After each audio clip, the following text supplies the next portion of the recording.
வேதத்தை வேதத்தின் சுவைப்பயனை விழுமிய முனிவர் விழுங்கும் கோதிலின் கனியை நந்தனார் கழித்தை குவலயத்தோர் தொழுதேத்தும் ஆதியை அமுதை என்னை ஆளுடையப்பனை ஒப்பவரில்லா மாதர்கள் வாழும் மாடமாமயிலை திருவல்லிக்கேணிக் கண்டேனே. தத்வேனயச்சிதச்சிதீஸ்வர தத்ஸ்வபாவ போகாபவர்க ததுபாய கதீருதாரஹ சந்தர்ஷயன் நிரமிமீத புராணரத்னம் தஸ்மை நமோ முனிவராய பராசராய. ஸ்ரீயப்பதியான சர்வேஸ்வரன் இந்த சம்சாரத்தில் அர்ச்சாவதாரங்களாக எத்தனையோ திவ்யதேசங்களிலே எழுந்தருளி சேவை சாதிக்கிறார். அந்த திவ்யதேசங்களுக்குள் ஒன்றான திருவல்லிக்கேணி என்கிற திவ்ய க்ஷேத்திரத்திலே ஸ்ரீ பார்த்தசாரதி பெருமானுடைய சன்னிதானத்தில் வேத வேதாந்த வர்த்தினி சபையாராலே ஏற்படுத்தப்பட்டது இந்த ஒரு உபன்யாசத் தொடர். இந்த சபையோ வேதத்தையும் வேதாந்தத்தையும் வளர்ப்பதற்காக ஏற்பட்டது என்று பெயரிலிருந்தே தெரிகிறது. வேத வேதாந்தங்களை வளர்க்க வேண்டுமென்றால் அதற்கு பல வழிகள் உண்டு. ஒன்று, வேதம்னு சொன்னால் அது பகவானே என்று கொள்ளலாம். இப்போது அடியேன் விண்ணப்பித்த பாசுரத்திலேயே ஆழ்வார் பகவானை சொல்லும்போது வேதத்தை என்றுதான் பாசுரத்தை துவங்குகிறார். பகவான் எப்படி வேதமாக ஆக முடியும்? அவரோ ஒரு வஸ்து, ஒரு ஆத்மா, பரமாத்மா. வேதம் என்பதோ ஒரு ஒலி வடிவம்தானே. பகவான் எப்படி வேதமாக ஆக முடியும்னு பார்த்தால் வேதத்தாலே அவர்தான் சொல்லப்படுகிறார், வேத வேத்யனாக இருக்கிறார். அதே போல வேதத்தை எல்லாம் நமக்கு கொடுப்பவரும் அவர்தான். அப்ப வேதத்தை பிரதிபாதனம் பண்ணுகிறபடியாலும் வேதத்தாலே பிரதிபாத்தியனாக சொல்லப்படுபவனாக இருக்கிறபடியாலும் பகவானே வேதம் என்று சொல்லலாம். பொதுவாக ஒரு பாசுரம், ஒரு குறள் அல்லது ஏதாவது ஒரு பாட்டை உதாகரிக்கும் போது என்று கம்பர் என்று சொல்லுவார்கள். அந்த பாசுரத்தையே அந்த வக்தாவை கொண்டு நிர்தேசம் செய்வதுண்டு. அதே போல இந்த பாசுரத்தில் வேதம்னு சொன்னால் அது பகவானேன்னு சொல்லப்படுகிறது.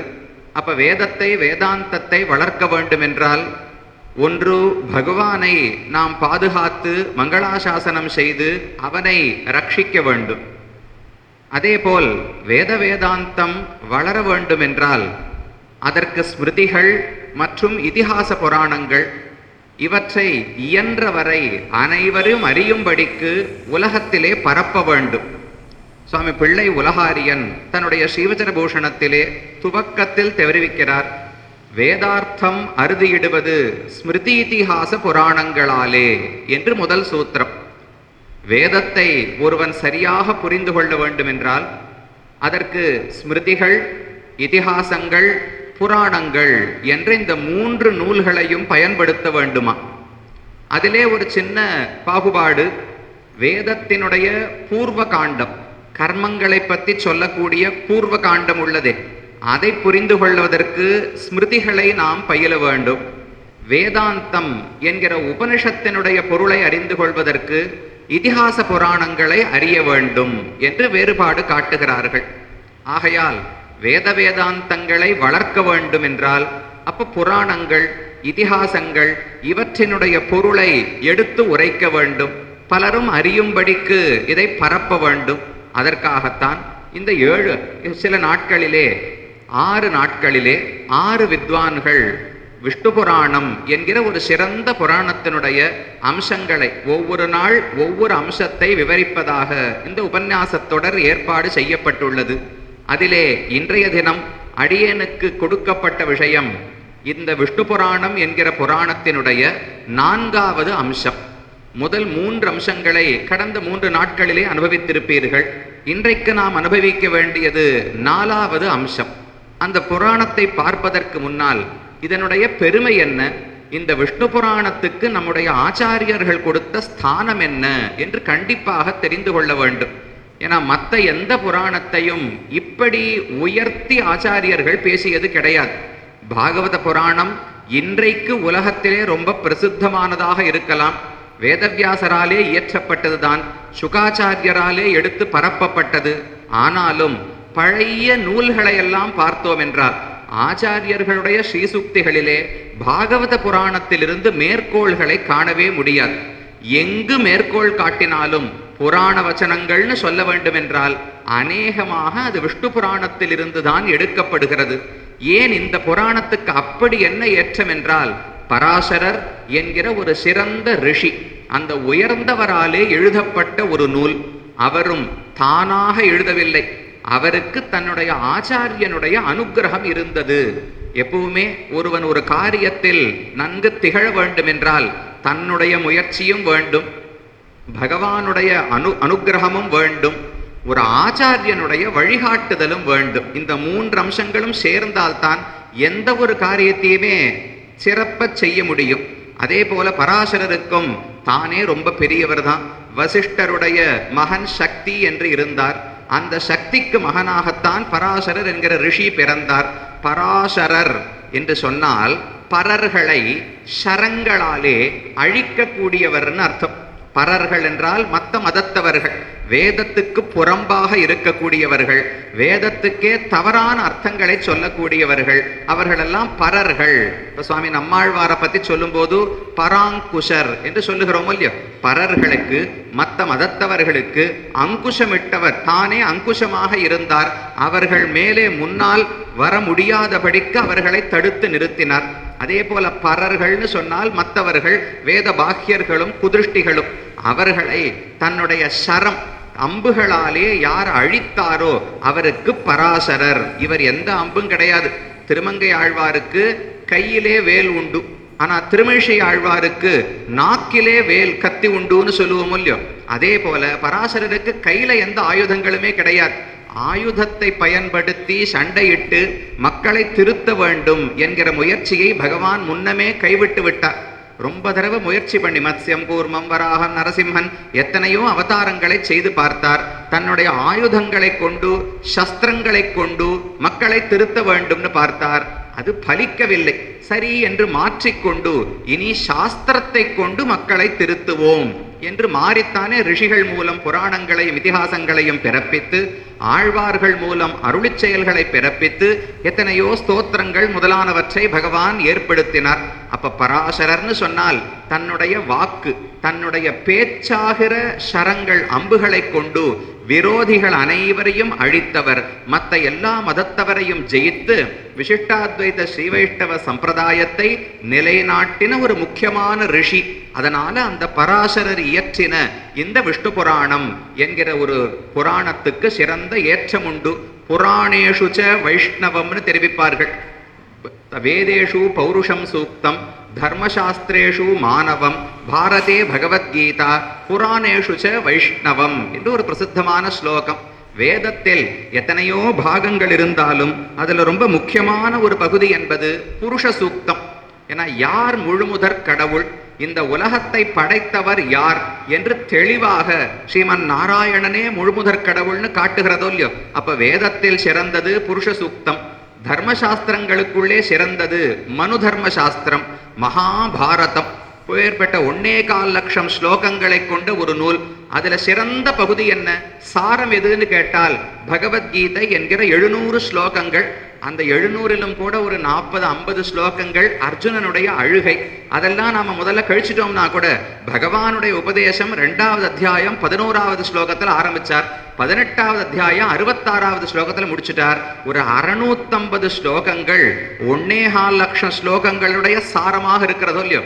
அதை போல் எத்தனையோ புராணங்கள் இருந்தாலும் அதுல சிறந்தது எது என்றால் வைஷ்ணவம், விஷ்ணு புராணம் என்பதுதான் சிறந்ததுன்னு தெரிவிக்கிறார்கள். ஏன், மற்ற புராணங்களுக்கு இல்லாத ஒரு பெருமை என்ன இதற்கு வந்ததுனால், மற்ற இப்ப ராமாயணத்துக்கு பெருமை சொல்லும் போது நாரதருடைய அனுக்கிரகம், பிரம்மாவினுடைய அனுக்கிரகம், அதே போல வால்மீகியினுடைய ஒரு சிறப்பு திறமை, இது 3 சேர்ந்துதானே இப்பேற்பட்ட நூல் பிறந்தது. அதை போல் பராசரருக்கும் தானாகவே சிறப்பு எத்தனையோ உண்டு. முனிவராய பராசராய. சுவாமி ஆளவந்தார் தன்னுடைய ஸ்தோத்திர ரத்னத்தை இயற்றும் போது தேவையே இல்லையே நமக்கு தோணும். நடுவுல ஒரே ஒரு ரிஷியை பற்றி மட்டும் பாடுகிறார்.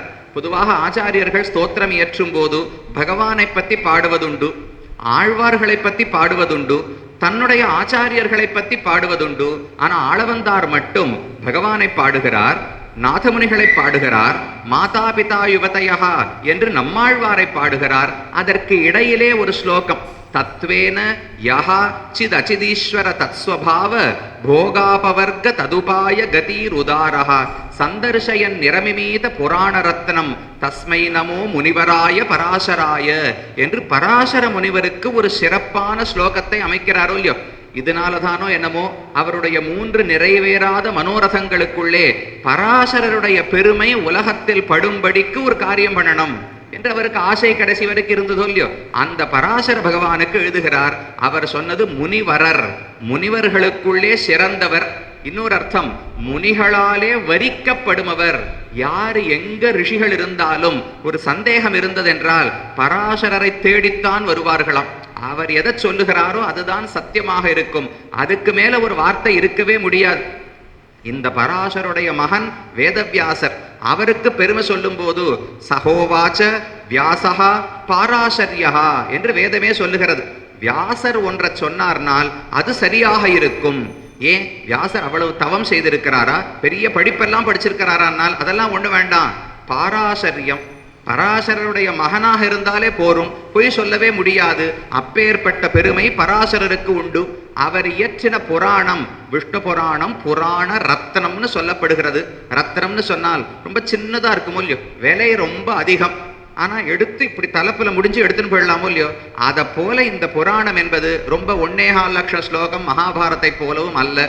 ரொம்ப சிறியதாக 8 அக்ஷரம் இல்ல ஒரு 3-6 வார்த்தை இப்படி இருந்தாலும் நம்மால் புரிந்து கொள்ள முடியாது.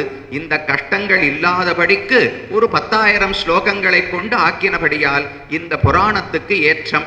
அதே போல இந்த விஷ்ணு புராணத்தை இவர் எழுதினது தானாக எழுதவில்லை. இவருடைய ஆச்சாரியன் புலஸ்தியர் என்று இருந்தார். இவருடைய தாத்தா வசிஷ்ட பகவான் இருக்கவே இருக்கிறார். இவர்கள் இருவருடைய அனுகிரகத்தையும் பெற்றவராம் பராசரர். புலஸ்தியர் தான் இவருக்கு அனுகிரகம் செய்து 2 உயர்ந்த விஷயங்களை இவருக்கு கொடுக்கிறார்.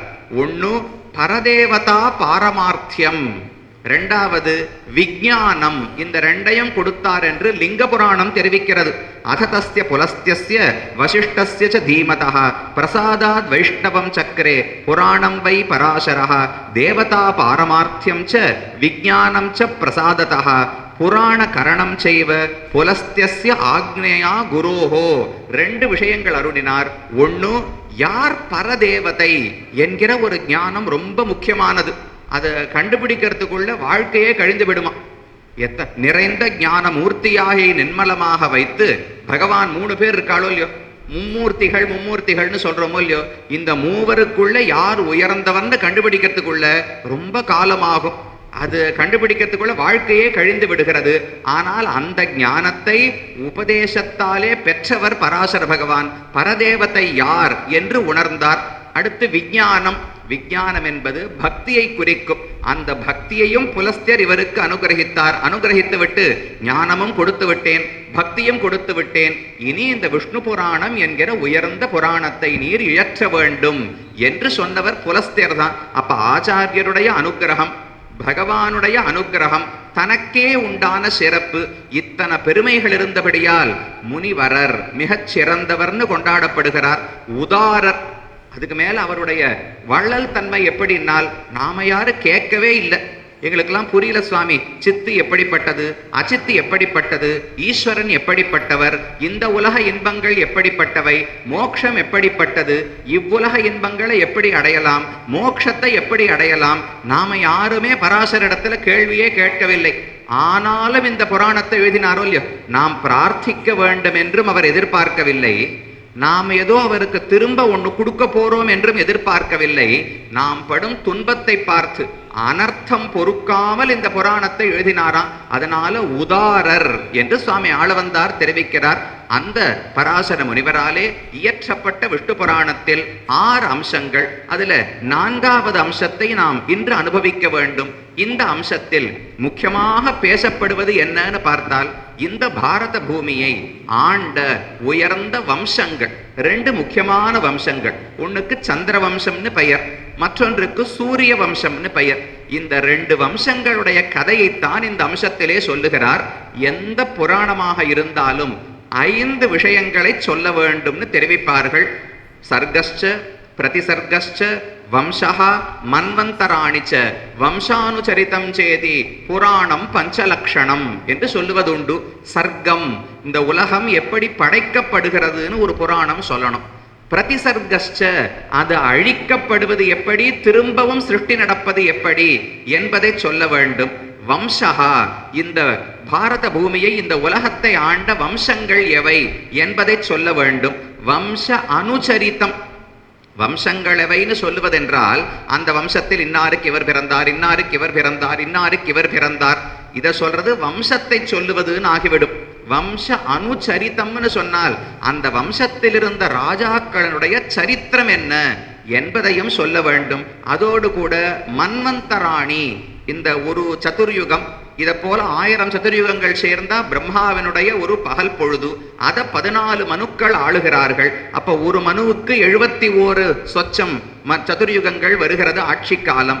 அந்த ஒவ்வொரு மன்வந்தரத்திலும் யார் ஆளுகிறார்கள், என்னென்ன தேவதைகள் இருக்கிறார்கள், அப்போது என்னென்ன கதைகள் நடக்கின்றன, இதெல்லாம் தான் கடந்த அம்சத்திலே 3வது அம்சத்தில் நீங்களும் பார்த்திருப்பீர்கள். முதல்ல சுவாயம்போ மன்வந்தரம், அப்புறம் தாமசம், சுவாரோச்சிஷம், இப்படி ஒன்னொன்னா வந்து இப்ப வைவஸ்வத மன்வந்தரம் என்று 7வது மன்வந்தரம் நடந்து வருகிறது. இதெல்லாவற்றையும் ஒரு புராணம் சொல்ல வேண்டும். அப்ப இந்த 5க்குள்ளே இன்றைய தினம் நாம் பார்க்க போவது எதுன்னு பார்த்தால், வம்சங்கள், வம்ச அனுச்சரித்தம் என்று 2 விஷயங்களை பத்தி சொல்ல வேண்டும் இல்லையோ. யார் யாரெல்லாம் ஆட்சி செய்தார்கள், யாருக்கு யார் பிறந்தார்கள்னு சொல்லணும். அதே போல வம்ச அனுச்சரித்தம், அவர்களுடைய கதை என்னன்னு சொல்ல வேண்டும். இதுல நமக்கு முக்கியமானது வம்சங்கள் அல்ல.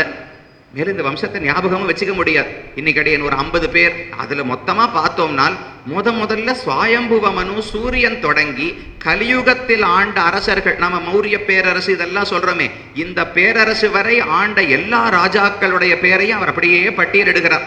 சில அத்தியாயங்கள் எல்லாம் படிச்சு பார்த்தோம்னால் அந்த அத்தியாயத்துல வேற ஒண்ணுமே இருக்காது. இன்னாருக்கு இவர் பிறந்தார், இன்னாருக்கு இவர் பிறந்தார், இன்னாருக்கு இவர் பிறந்தார், இப்படியே வம்சத்தை சொல்லி கொண்டு போனால் இதுல பல இடங்களில் பேர் 2 முறை 3 முறை வரும். அதுல இன்னார் இன்னாரை மனம் செய்து கொண்டார். சூரிய வம்சத்தில் இருக்கிறவர் சந்திர வம்சத்துல கல்யாணம் பண்ணிப்பார், சந்திர வம்சத்துல பிறந்தவர் வேற ஒரு மகத வம்சத்திலிருந்து கல்யாணம் பண்ணிப்பார். இது நமக்கு முக்கியம் கிடையாது. ஆனால் அந்த வம்சத்தை எதற்காக சொல்லுகிறார்கள் என்பது முக்கியம். அந்த வம்சத்தில் இருந்தவர்களுடைய சரித்திரத்தை எதற்காக சொல்ல வேண்டும், இதை தெரிஞ்சுக்கணும் இல்லையோ. அதை இந்த அம்சத்தினுடைய துவக்கத்திலேயே தெரிவிக்கிறார். மைத்ரேயர் தான் கேள்வி கேட்பது. பராசரருக்கு தானாக அவர் உபதேசிக்கவில்லை. மைத்ரேயர் என்று ஒரு சிஷ்யர், அவர் தான் வந்து பராசரிடத்துல கேட்கிறார். கேட்டு, எனக்கு எதற்கு ரிஷியிடத்துல கேள்வி கேட்பார்கள், நமக்கு வேதத்தை படித்து அதிலிருந்து ஒரு அடிப்படையான புரிதல் இருக்கிறது. எத்தனையோ கேள்விப்படுறோமோ இல்லையோ, வேதத்தினுடைய அர்த்தங்கள், வேதாந்த கருத்துகள், உபனிஷத்துக்கள், இதிகாச புராணங்கள் எல்லாம் கேள்விப்படுறோம். இதெல்லாம் கேட்டு கேட்டு நமக்கா ஒரு புரிதல் மனசுல அமைந்திருக்கும். இந்த புரிதல் சரிதானான்னு யார் சொல்ல முடியும்? நேர பகவான் இடத்துல போனா அவர் இப்ப அவாகி அநாதரா, வைகுந்தத்துல எப்படி இருப்பாரோ அப்படியே இங்கே இருப்பார். புன்சிரிப்பு மாறாமல் பார்சாதி பெருமாள் நீ எத்தனை நாள் வேணா சேவிக்கலாம்னு சொல்லுவாரே தவிர, சாமி ஒரு சந்தேகம் இருக்கு, இந்த 6 வார்த்தைன்னு எங்களுக்கு ஏதானு சொல்றீரா, ஒரு 2 வார்த்தை சொல்றீரா, ஒன்னும் வாயை திறந்து சொல்ல மாட்டார். அது யாரோ சிலருக்கு வேணா பேசலாமே தவிர நம்மிடத்தில் பகவான் ஒரு சந்தேகத்தை தீர்க்க போவது கிடையாது. அப்ப நாம் வேதத்தை எப்படி புரிந்து கொண்டிருக்கிறோமோ அது சரிதானா என்று பார்ப்பதற்கு என்ன பண்ணலாம்னால், நம்மை விட ஞானத்திலே உயர்ந்தவர்களாய், நம்மை விட பக்தியிலே மூத்தவர்களாய், பகவானுடைய அனுக்கிரகம் பெற்றவர்களாய், தியானத்தாலே பகவானை சாட்சாத்கரித்த ரிஷிகள், அந்த ரிஷிகளுடைய வாக்கியங்களை பார்த்தோம் என்றால் நாம் புரிந்து கொண்டது சரியா இல்லையான்னு தெரிந்து கொள்ளலாமோ இல்லையோ. இதைத்தான் உபபிரம்மணம்னு தெரிவிப்பார்கள். உபபிரம்மணம் என்றால் நமக்கு ஏற்பட்ட புரிதல் சரிதானா என்று ரிஷிகளுடைய வாக்கியங்களை கொண்டு ஆராய்ச்சி பண்ணி பார்க்கிறோமே, இதை உபபிரம்மணம்னு கூறுவார்கள். அதற்குத்தான் இந்த புராணங்கள் மிகவும் முக்கியமாக தேவைப்படுகின்றன. அப்படி சொல்லும் போது இந்த 4வது அம்சத்தின் துவக்கத்தில் மைத்ரேயர் கேள்வி கேட்கிறார். எனக்கு இது வரைக்கும் பல விஷயங்களை சொல்லிவிட்டீர். வர்ண தர்மாக ததாக்கியாதாக தர்மாயேச்ச ஆசிரமேஷு ச ஸ்ரோதுமிச்சாம்யஹம் வம்சம் ராஜ்ஞாம் தத்ப்ரூஹி மே குரோ. நீர் இது வரைக்கும் வர்ண தர்மங்கள், ஆசிரம தர்மங்கள், பகவானுடைய அவதாரங்கள், சிருஷ்டி பிரளயங்கள் இதெல்லாம் சொல்லி இருக்கிறீர். இனி இந்த பாரதத்தில் இருந்த ராஜ வம்சங்களை பற்றி கேட்க ஆசைப்படுகிறேன். அதை நீர் எனக்கு சொல்ல வேண்டும் என்று மைத்ரேயர் கேட்கிறார். அதுக்கு பராசரர் பதில் சொல்ல துவங்கும் போது நேரடியாக சொல்லவில்லை. அங்க ஒரு முக்கியமான விஷயத்தை சொல்றார். இந்த விஷயத்தை நான் சொல்றேன், இதிலிருந்து நீ என்ன தெரியுமா தெரிந்து கொள்ள வேண்டும். பெயரை மனப்பாடம் பண்ணி நாளைக்கு போய் நம்ம என்ன தேர்வை எழுத போறோம். இந்த ஒரு கேள்வி கேட்டு அதுக்கு 4 விடைகள் கொடுத்து இதுல யாரு, இப்ப இந்த உபன்யாசம் முடிச்ச உடனே எல்லாருக்கும் ஒரு வினாத்தாள் கொடுக்கப்படும். புரூரவசுக்கு எத்தனை மகன்கள் பிறந்தார்கள், தசரதனுடைய அப்பா தாத்தா பேர் என்ன, இதெல்லாம் யாரு நாம கேட்டு எதுவும் நடக்க போறது இல்லை. அப்ப எதற்கு படிக்கிறோம்னா அவர் சொல்லுகிறார், மைத்ரேய ஸ்ரூயதாம் அயம் அநேக யஜ்வ சூரவீர தீர பூபாலாலங்கிருதோ பிரம்மாதிர் மானவோ வம்சः ததஸ்ய வம்சஸ்ய ஆனுபூர்வீம் அசேஷ வம்ச பாப பிரணாசனாய மைத்ரேய ஏதாம் கதாம் ஸ்ருணு. இந்த பகுதியில் ஒரே ஒரு கட்டம்.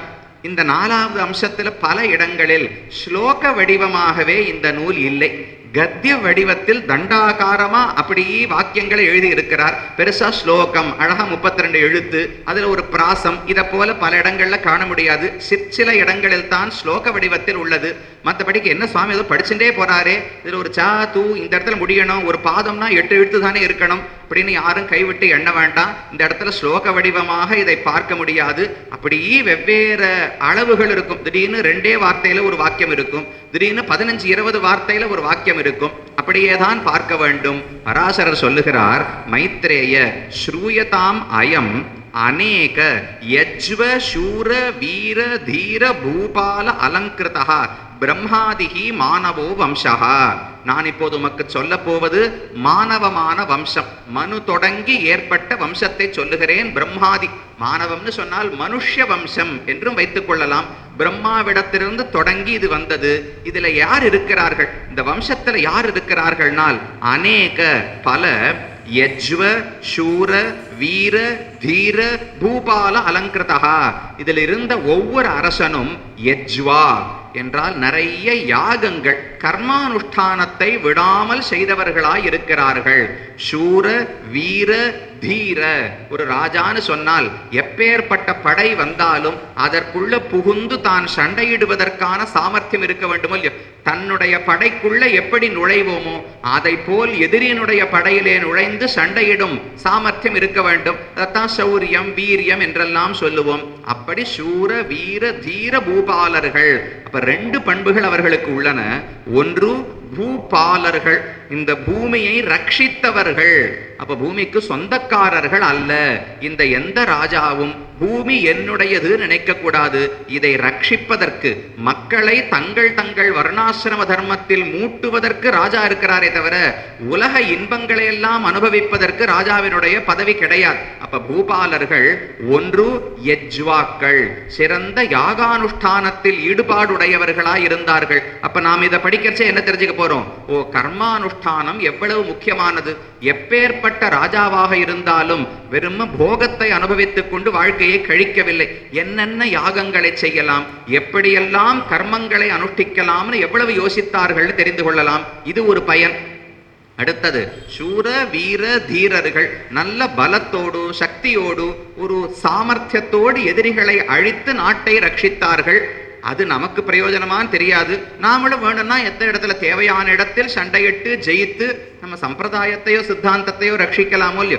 அப்ப தேவையான அம்சங்களை தேவையானவர்கள் கொள்ள வேண்டும். அப்ப 2 விதமான ஞானம். ஒண்ணு, ராஜாக்கள் எப்படியெல்லாம் பாடுபட்டு இந்த பூமியையும் இந்த சம்பிரதாயத்தையும் இந்த நாட்டையும் ரட்சித்தார்கள், அது ஒன்று தெரிஞ்சுக்கலாம். 2வது, அவர்கள் கர்மானுஷ்டானத்தில் எவ்வளவு ஈடுபாடோடு இருந்தார்கள். இந்த 2ஐயும் இந்த வம்சத்தின் சரித்திரத்தை பார்த்தால் நாம் தெரிந்து கொள்ளலாம். இது திருஷ்டமான பிரயோஜனம். நேர இதை படிச்சா நமக்கு ஏற்படக்கூடிய கண்கூடான பிரயோஜனம் இது. இது மட்டுமல்ல, இதோடு அதிருஷ்டமான பிரயோஜனமும் ஒண்ணு உண்டுன்னு தெரிவிக்கிறார். ததஸ்ய வம்சஸ்ய அனுபூர்வீம் அசேஷ வம்ச பாப பிரணாசனாய ஸ்ருணு. உன்னுடைய வம்சத்தில் என்னென்ன பாபங்கள் இருக்குமோ, என்னென்ன வினைகளை செய்து வைத்திருப்போமோ, அதை எல்லாவற்றையும் போக்கக்கூடிய சரித்திரங்கள் இந்த சரித்திரங்கள். இது அதிருஷ்டமான பிரயோஜனம். ஒருத்தருடைய கதை, இப்ப அம்பரீஷன் இருந்தார், அம்பரீஷனுடைய கதையை கேட்டால் 2 பயன்கள் உண்டு. ஒண்ணு, ஏகாதசி விரதத்தினுடைய மகாத்மியம் என்னன்னு தெரிஞ்சுக்கலாம். 2வது, தன்னுடைய பக்தனை பகவான் எவ்வளவு தூரம் ரட்சிக்கிறார், பக்தனுக்கு பராதீனனாக தான் இருக்கிறார்னு தெரிந்து கொள்ளலாம். இது திருஷ்டமான பயன்கள், நாம் புரிந்து கொள்ளக்கூடிய புரிதல்கள். ஆனா அதிருஷ்டம் உண்டே. இப்பேற்பட்ட பக்தனுடைய கதையை கேட்டால் புண்ணியம் கண்டிப்பா கிடைக்கத்தானே போறது. அதை போல புண்ணியமும் இங்கு உண்டு. இந்த ராஜாக்களுடைய கதைகளை கேட்டால் ஒரு பக்கம் புண்ணியம் வரும், அதனால சத்துவகுணம் வளரும், நல்ல விஷயங்கள்ல ஈடுபாடு வரும். மற்றொரு பக்கம் நல்ல புரிதல் ஏற்பட்டு அவர்கள் சந்தித்த இடையூறுகள் என்ன, எப்படி அதை மேற்கொண்டார்கள், அவர்கள் எங்கெல்லாம் விழுந்தார்கள், நாம் எப்படி விழாமல் இருக்கலாம். இங்கிருந்த ராஜாக்கள் எல்லாம் எல்லாரும் நல்லவர்களாக உயர்ந்த உள்ளத்தோடு வாழ்ந்தவர்கள்னு சொல்லிவிட முடியாது.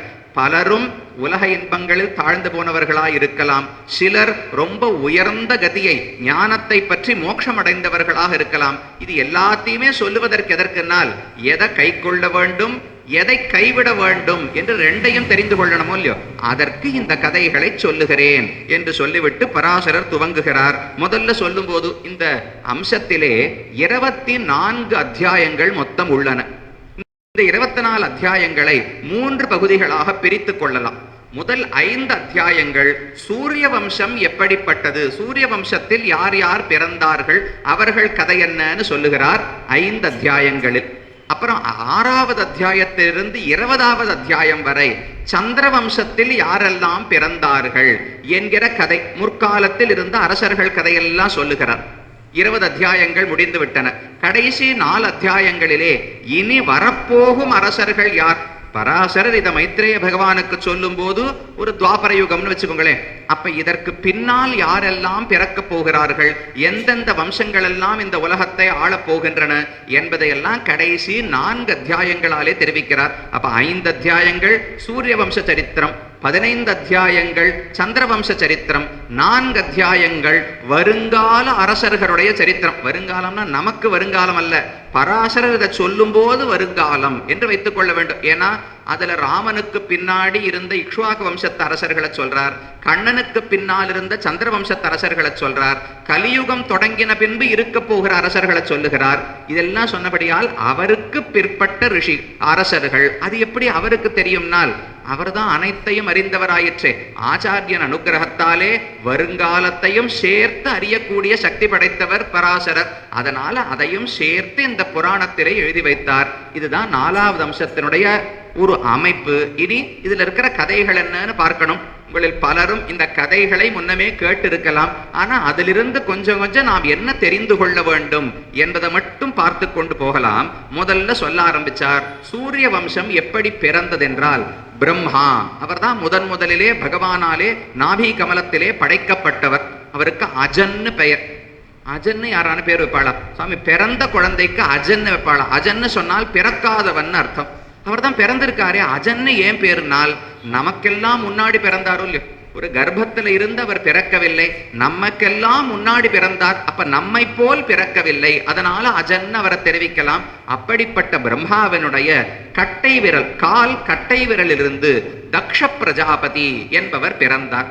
அந்த தக்ஷ பிரஜாபதிக்கு அதிதி என்று ஒரு பெண் இருந்தாள். அந்த அதிதியை கஷ்யபர் தானும் திருமணம் செய்து கொண்டார். அவர்களுக்குத்தான் ஆதித்யர்கள் என்கிற தேவர்கள் பிறந்தார்கள். அதிலே ஒருவருக்கு விவஸ்வான் என்று பெயர். அந்த விவஸ்வான் தான் சூரிய பகவான். தேரில் அமர்ந்து கொண்டு ஆகாசத்துல பிரயாணிக்கிறாரே, அந்த விவஸ்வான் பிறந்தார் என்று தெரிவிக்கிறார். பிரம்மணஸ்ச தட்சிணாங்குஷ்ட ஜன்மா தக்ஷ பிரஜாபதி தக்ஷஸ்யாபி அதிதிஹி அதிதேஹே விவஸ்வான் விவஸ்வதோ மனுஹு. இதுதான் முதல் இந்த வைவஸ்வத மனு. இந்த மன்வந்தரத்தை ஆண்டு கொண்டிருக்கிற மனு இருக்கிறாரே, அவருக்கு வைவஸ்வத மனுன்னு பேர். ஏன்னா விவஸ்வானுடைய மகனாக பிறந்தபடியால் வைவஸ்வத மனு. அவருக்கு ஒரு பேர் இருக்கணுமோ இல்லையோ.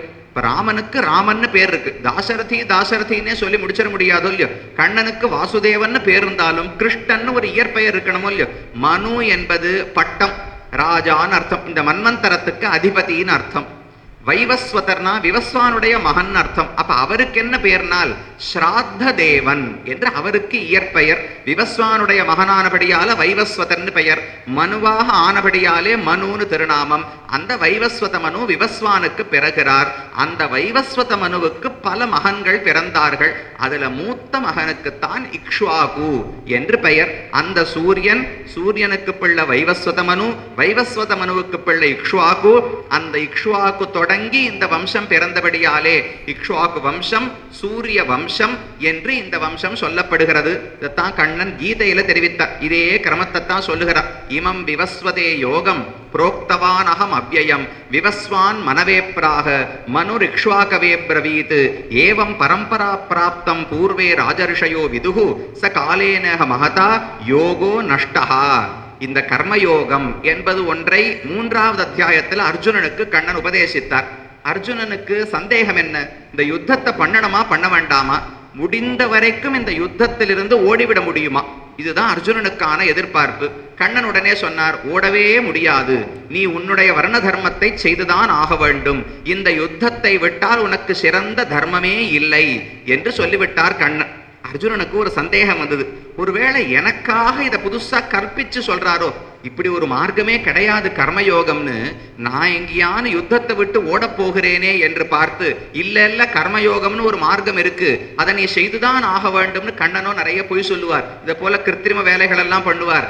என்ன யுத்தம் பண்ண வைப்பதற்காக புதுசா கண்டுபிடிச்சாயோ, இது என்ன பழைய மார்க்கமா இல்ல எனக்காக இப்ப கல்பிக்கிறாயானால், அப்ப பகவான் சொல்றார், இது ஒன்னும் புதிய மார்க்கம் அல்ல, விவஸ்வானுக்கு நான் எப்போதோ சொன்னேன். விவஸ்வான் மனுவுக்கு சொன்னார், மனு இக்ஷ்வாகுக்கு சொன்னார். அந்த இக்ஷ்வாகு பரம்பரையில் வந்த அரசர்கள் எல்லாம் இந்த கர்மயோகத்தை தான் அனுஷ்டித்து வந்தார்கள். அது காலப்போக்கில் ரொம்ப க்ஷீணமாகிவிட்டது.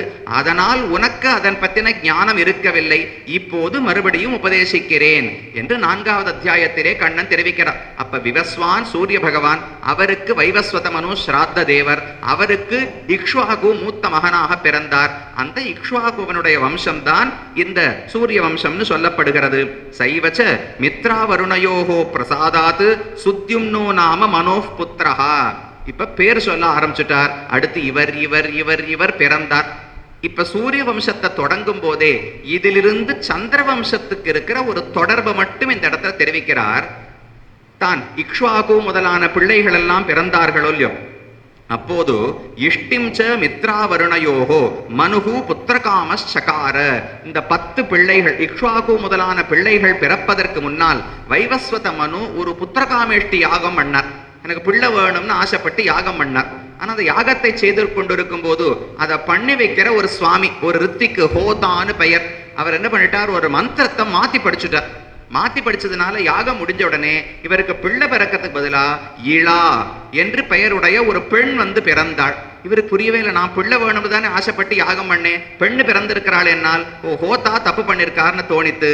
சரி, பெண் பிறந்து விட்டாள். திரும்ப அதே தெய்வத்திடம் பிரார்த்தித்து இந்த பெண்ணை எனக்கு பிள்ளையாக மாத்தி கொடுன்னு கேட்டார். சரின்னு மாற்றி கொடுத்தார்கள். இலா என்பவள் சுத்யும்னன் என்கிற மகனாக புத்திரனாக மாறிவிட்டார். அவர் அப்படி வாழ்ந்து கொண்டிருக்கும் போது ஒரு முறை சிவபெருமானுடைய சாபத்தாலே மறுபடியும் பெண்ணாக மாறிவிட்டார்.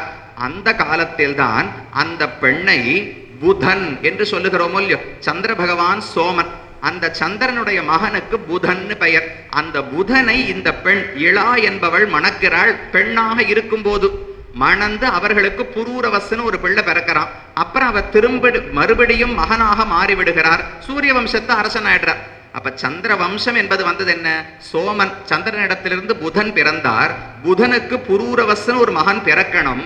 அந்த புரூரவஸ் பிறந்ததே புதனுக்கும் சூரிய வம்சத்தில் மனுவுக்கு பிறந்த பெண்ணான இளா என்பவளுக்கும். இவர்கள் 2 பேருக்கும் தான் புரூரவஸ் பிறக்கிறார். அப்ப கிட்டத்தட்ட எல்லா வம்சமும் ஒண்ணுதான். நமக்கு ஒண்ணு தோணும், சூரிய வம்சம் என்பது முன்னால் இருந்தது, திரேதாயுகத்தில் இருந்தது, சந்திர வம்சம் துவாபர யுகத்தில் இருந்தது. அப்ப அதுக்கு முன்னாடி இது கிடையாது, இதுக்கப்புறம் அது கிடையாதுன்னு தோணும். அப்படி அல்ல, இந்த 2 வம்சங்களுமே ஆதியிலே தொடங்கி இருக்கக்கூடிய வம்சங்கள். பிரம்மா அவருக்கு காலிலிருந்து தக்ஷ பிரஜாபதி, அவருக்கு அதிதி, அதிதிக்கு விவஸ்வான், விவஸ்வானுடைய வம்சம் சூரிய வம்சம்னு பார்க்கிறோம் இல்லையோ. இதே போல பிரம்மாவுக்கு பிள்ளை அத்ரி, அத்திரிக்கு பிள்ளை சோமன் சந்திர பகவான், சந்திரனுக்கு பிள்ளை புதன், புதனுக்கு பிள்ளை புரூரவசு. அங்கிருந்தே சந்திர வம்சமும் தொடங்கி விடுகிறது. ஆனால் திரேதாயுகத்தில் சூரிய வம்சத்தினுடைய கை ஓங்கி இருந்தது. சந்திர வம்சத்து அரசர்கள் சிற்றரசர்களாக இருந்தார்கள். துவாபர யுகம் வரும்போது சூரிய வம்சம் க்ஷீணித்து போய் சந்திர வம்சத்தினுடைய கை ஓங்கிவிட்டது. இவர்கள் பேரரசர்களாக இருந்து வந்தார்கள். துவாபர யுகம் முடிந்த பிறகும் இந்த ரெண்டு வம்சங்களும் ரொம்ப நாள் இருந்தன. வால்மீகி ராமாயணத்திலும் பாகவத புராணத்திலும் பார்க்கலாம், இந்து விஷ்ணு புராணத்திலையும் பார்க்கலாம். ராமனுக்கு பின்னால் ஒரு 30-40 தலைமுறைகள் யாரெல்லாம் சூரிய வம்சத்து அரசர்கள்னு சொல்லப்படுகிறது, சந்திர வம்சத்து அரசர்கள் யாருன்னு சொல்லப்படுறது.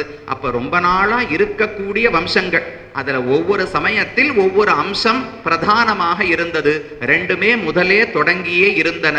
இப்படி முதலிலே இளா பிறந்தாள், அப்புறம் 10 மகன்கள் பிறந்தார்கள். அதிலே இக்ஷ்வாகு என்று ஒரு மகன் பிறந்தான். இது இந்த வம்சத்தினுடைய தொடக்கம். இக்ஷ்வாகுதான் இந்த வம்சத்துக்கே மூத்தவர், மூலபுருஷர். அந்த இக்ஷ்வாகுதான் பிரம்மலோகம் சத்தியலோகத்துக்கு சென்று பிரம்மாவிடம் பிரார்த்தித்து ஸ்ரீரங்க விமானத்தோடு பெரிய பெருமாளை இந்த உலகத்துக்கு எழுந்தருள பண்ணி கொண்டு வந்தார் என்று கதை பார்க்கிறோம். அது அந்த இக்ஷ்வாகுனுடைய பெருமை. அதே வம்சத்திலே ரைவதன் என்று ஒருவர் பிறக்கிறார். அவரும் பெரிய ராஜா. அந்த ரைவதனுக்கு ரேவதி என்று ஒரு மகள் பிறக்கிறாள்.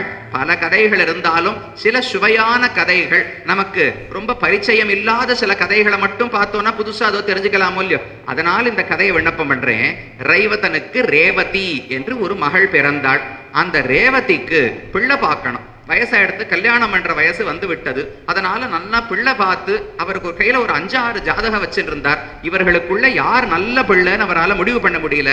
சரின்னு பெண்ணையும் அழைத்து கொண்டு நேர இன்னைக்கு இல்ல போல இருக்கு, பெண்ணையும் அழைச்சுட்டே நேர ஜோசியர்கிட்ட கேட்டுருவோம்னு. சாதாரண இந்த உலகத்து ஜோசியர் இடத்துலலாம் ரைவதனுக்கு நம்பிக்கை இல்லை. புறப்பட்டு சத்தியலோகத்துக்கு போனார். பிரம்மா கிட்டேயே கேட்டுருவோம், அவரை விட யார் தலையில என்ன எழுதியிருக்குன்னு பிரம்மாவுக்கு தான் தெரியும். அப்ப இந்த 6 ஜாதக இந்த மணப்பிள்ளைகளுக்குள்ளே யாருக்கு என்னுடைய பெண்ணை கொடுத்தால் சுகமாக வாழ்வாள் என்று தெரிந்து கொள்ளலாம்னு நேர சத்தியலோகத்துக்கு போனார். பிரம்மாவிடத்துல கேட்கலாம்னு. அங்க போன சமயத்தில் ஒரு கந்தர்வன், ஹாஹா ஹூஹூன்னு 2 கந்தர்வர்கள், அவர்கள் ஏதோ கானம் பாட்டு பாடிக்கொண்டிருந்தார்கள். சரி, நடுவுல போய் தொந்தரவு பண்ண வேண்டாமேன்னு ஒரு 2 நிமிஷம் காத்து கொண்டிருந்தார் ரைவதர். பாட்டு முடிஞ்சது. நேர பக்கத்துல போனார், வணங்கினார். என்ன வேணும்னு பிரம்மா கேட்டார். இத போல பெண்ணுக்கு மாப்பிள்ளை பார்த்துட்டு இருக்கேன், ஒரு 5-6 ஜாதகம் இருக்கு, இதுல யாருக்கு என் பெண்ணை கொடுக்கலாம் என்று நீர் பார்த்து சொல்ல வேண்டும்னு அந்த ஜாதகத்தை நீட்டினார். பிரம்மா மறுத்து விட்டார். நமக்கு பயமா இருக்கும், ஏன் சுவாமி ஜாதகம் எடுத்துன்னு போறச்சே வாங்கியான்னு பார்க்க வேண்டாமா ஜோசியர்? முதல்லயே வேண்டாம்னா பெண்ணுக்கு என்ன ஆகுமோன்னு பயமா இருக்குமோ இல்லையோ. இவர் என்ன ஆயிடுச்சுன்னு கேட்டார். ராஜன்னு ஒண்ணுமில்லை, அவர் சிரிச்சுட்டே சொன்னார், இந்த ஜாதகக்காரெல்லாம் போய் பல யுகங்கள் ஆகிவிட்டனன்னு சொன்னார். அது எப்படி சுவாமி, இப்பதானே நான் புறப்பட்டு வந்திருக்கேன், 2 மணி நேரம் தானே ஆயிருக்கு, இவர்கள் பாடும்போது 2 நிமிஷம் நின்று கொண்டிருந்தேன், எப்படி யுகம் கழியும் நாள்? பிரம்மலோகத்திலே காலத்துக்கான கணக்கு வேறு, நம்முடைய உலகத்திலே காலத்துக்கான கணக்கு வேறு. நமக்கு 1 வருஷம் முடிஞ்சதுனால் தேவர்களுக்கு 1 நாள் முடியுமா? அப்ப நமக்கு 365 வருஷம் முடிஞ்சா அவளுக்கு 1 வருஷம் முடிய போறது. அதை போல 12,000 தேவ வருஷங்கள் கழிந்தால் 1 சதுர்யுகம், அதை போல 1000 சதுர்யுகங்கள் கழிந்தால் பிரம்மாவுக்கு 1 பகல். அப்ப அவருடைய 2 நிமிஷம்னா என்னன்னு கணினியை வச்சு நீங்க கணக்கு போட்டு பார்த்துக்கோங்க. 2 நிமிஷம் கடந்ததற்குள்ளே பல யுகங்கள் கழிந்து விட்டன. அதைத்தான் சொல்றார். கதஹ கிஞ்சித் அவனத சிராஹ சஸ்மிதம் பகவான் அப்ஜயோனி ராக யயேதே பகவதோ அபிமதா நைதேஷாம் சாம்பிரதம் புத்திர பௌத்திர அபத்ய அபத்ய சந்ததிஹி அஸ்தி அவனீதலே. நீ யார் ஜாதகத்தை கொண்டுந்தியோ அவருக்கு பேரன் கொள்ளு பேரன் எள்ளு பேரன் எல்லாம் பிறந்தாச்சு. இப்பவா இவர்களுக்கா கல்யாணம் பண்ணி கொடுக்க முடியும்? இந்த அரசர்கள் எல்லாம் இப்போது இல்லை. உன்னுடைய மனைவி மக்கள் கூட இப்ப யாரும் கிடையாது. நீ வந்ததிலிருந்து பல யுகங்கள் கழிந்து விட்டன. அதனால் இந்த மாப்பிள்ளைகளுக்கெல்லாம் கல்யாணம் பண்ணி கொடுக்க முடியாதுன்னு உடனே இவர் தூக்கி வாரி போட்டது. அப்ப என்ன பண்றது? யாரு கொடுக்கலாம்? இந்த காலத்தில் இருக்கக்கூடிய யாராவது ஒரு நல்ல வரனை நீரே சொல்ல வேண்டும் என்று பிரம்மாவரிடத்துல கேட்டார். அவர் யோசித்து பார்த்து, ஒரு வரன், உன்னுடைய பெண்ணுக்கு தகுந்த ஒரு மாப்பிள்ளையை சொல்லுகிறேன் என்று சொல்லி யாரு கொடுக்கலாம்னா அவர் ஸ்தோத்திரம் பண்ண ஆரம்பிச்சார். மாப்பிள்ளைய ஒருத்தர சொல்லணும்னால் அவரை பத்தி நாம தானே நிறைய பெரும் இருக்கிறதோ இல்லையோ, பெருமைப்பட்டவர்னு சொல்லித்தானே ஆகணும். நாமளே ஒரு ஜாதகத்தை ஒருத்தர் கொடுக்குறோம், சிபாரிசு பண்றோம்னால் உயர்ந்தவர்னு சொல்லித்தான் ஆகணும். பிரம்மா உண்மையாவே ஸ்தோத்திரம் பண்ணார்.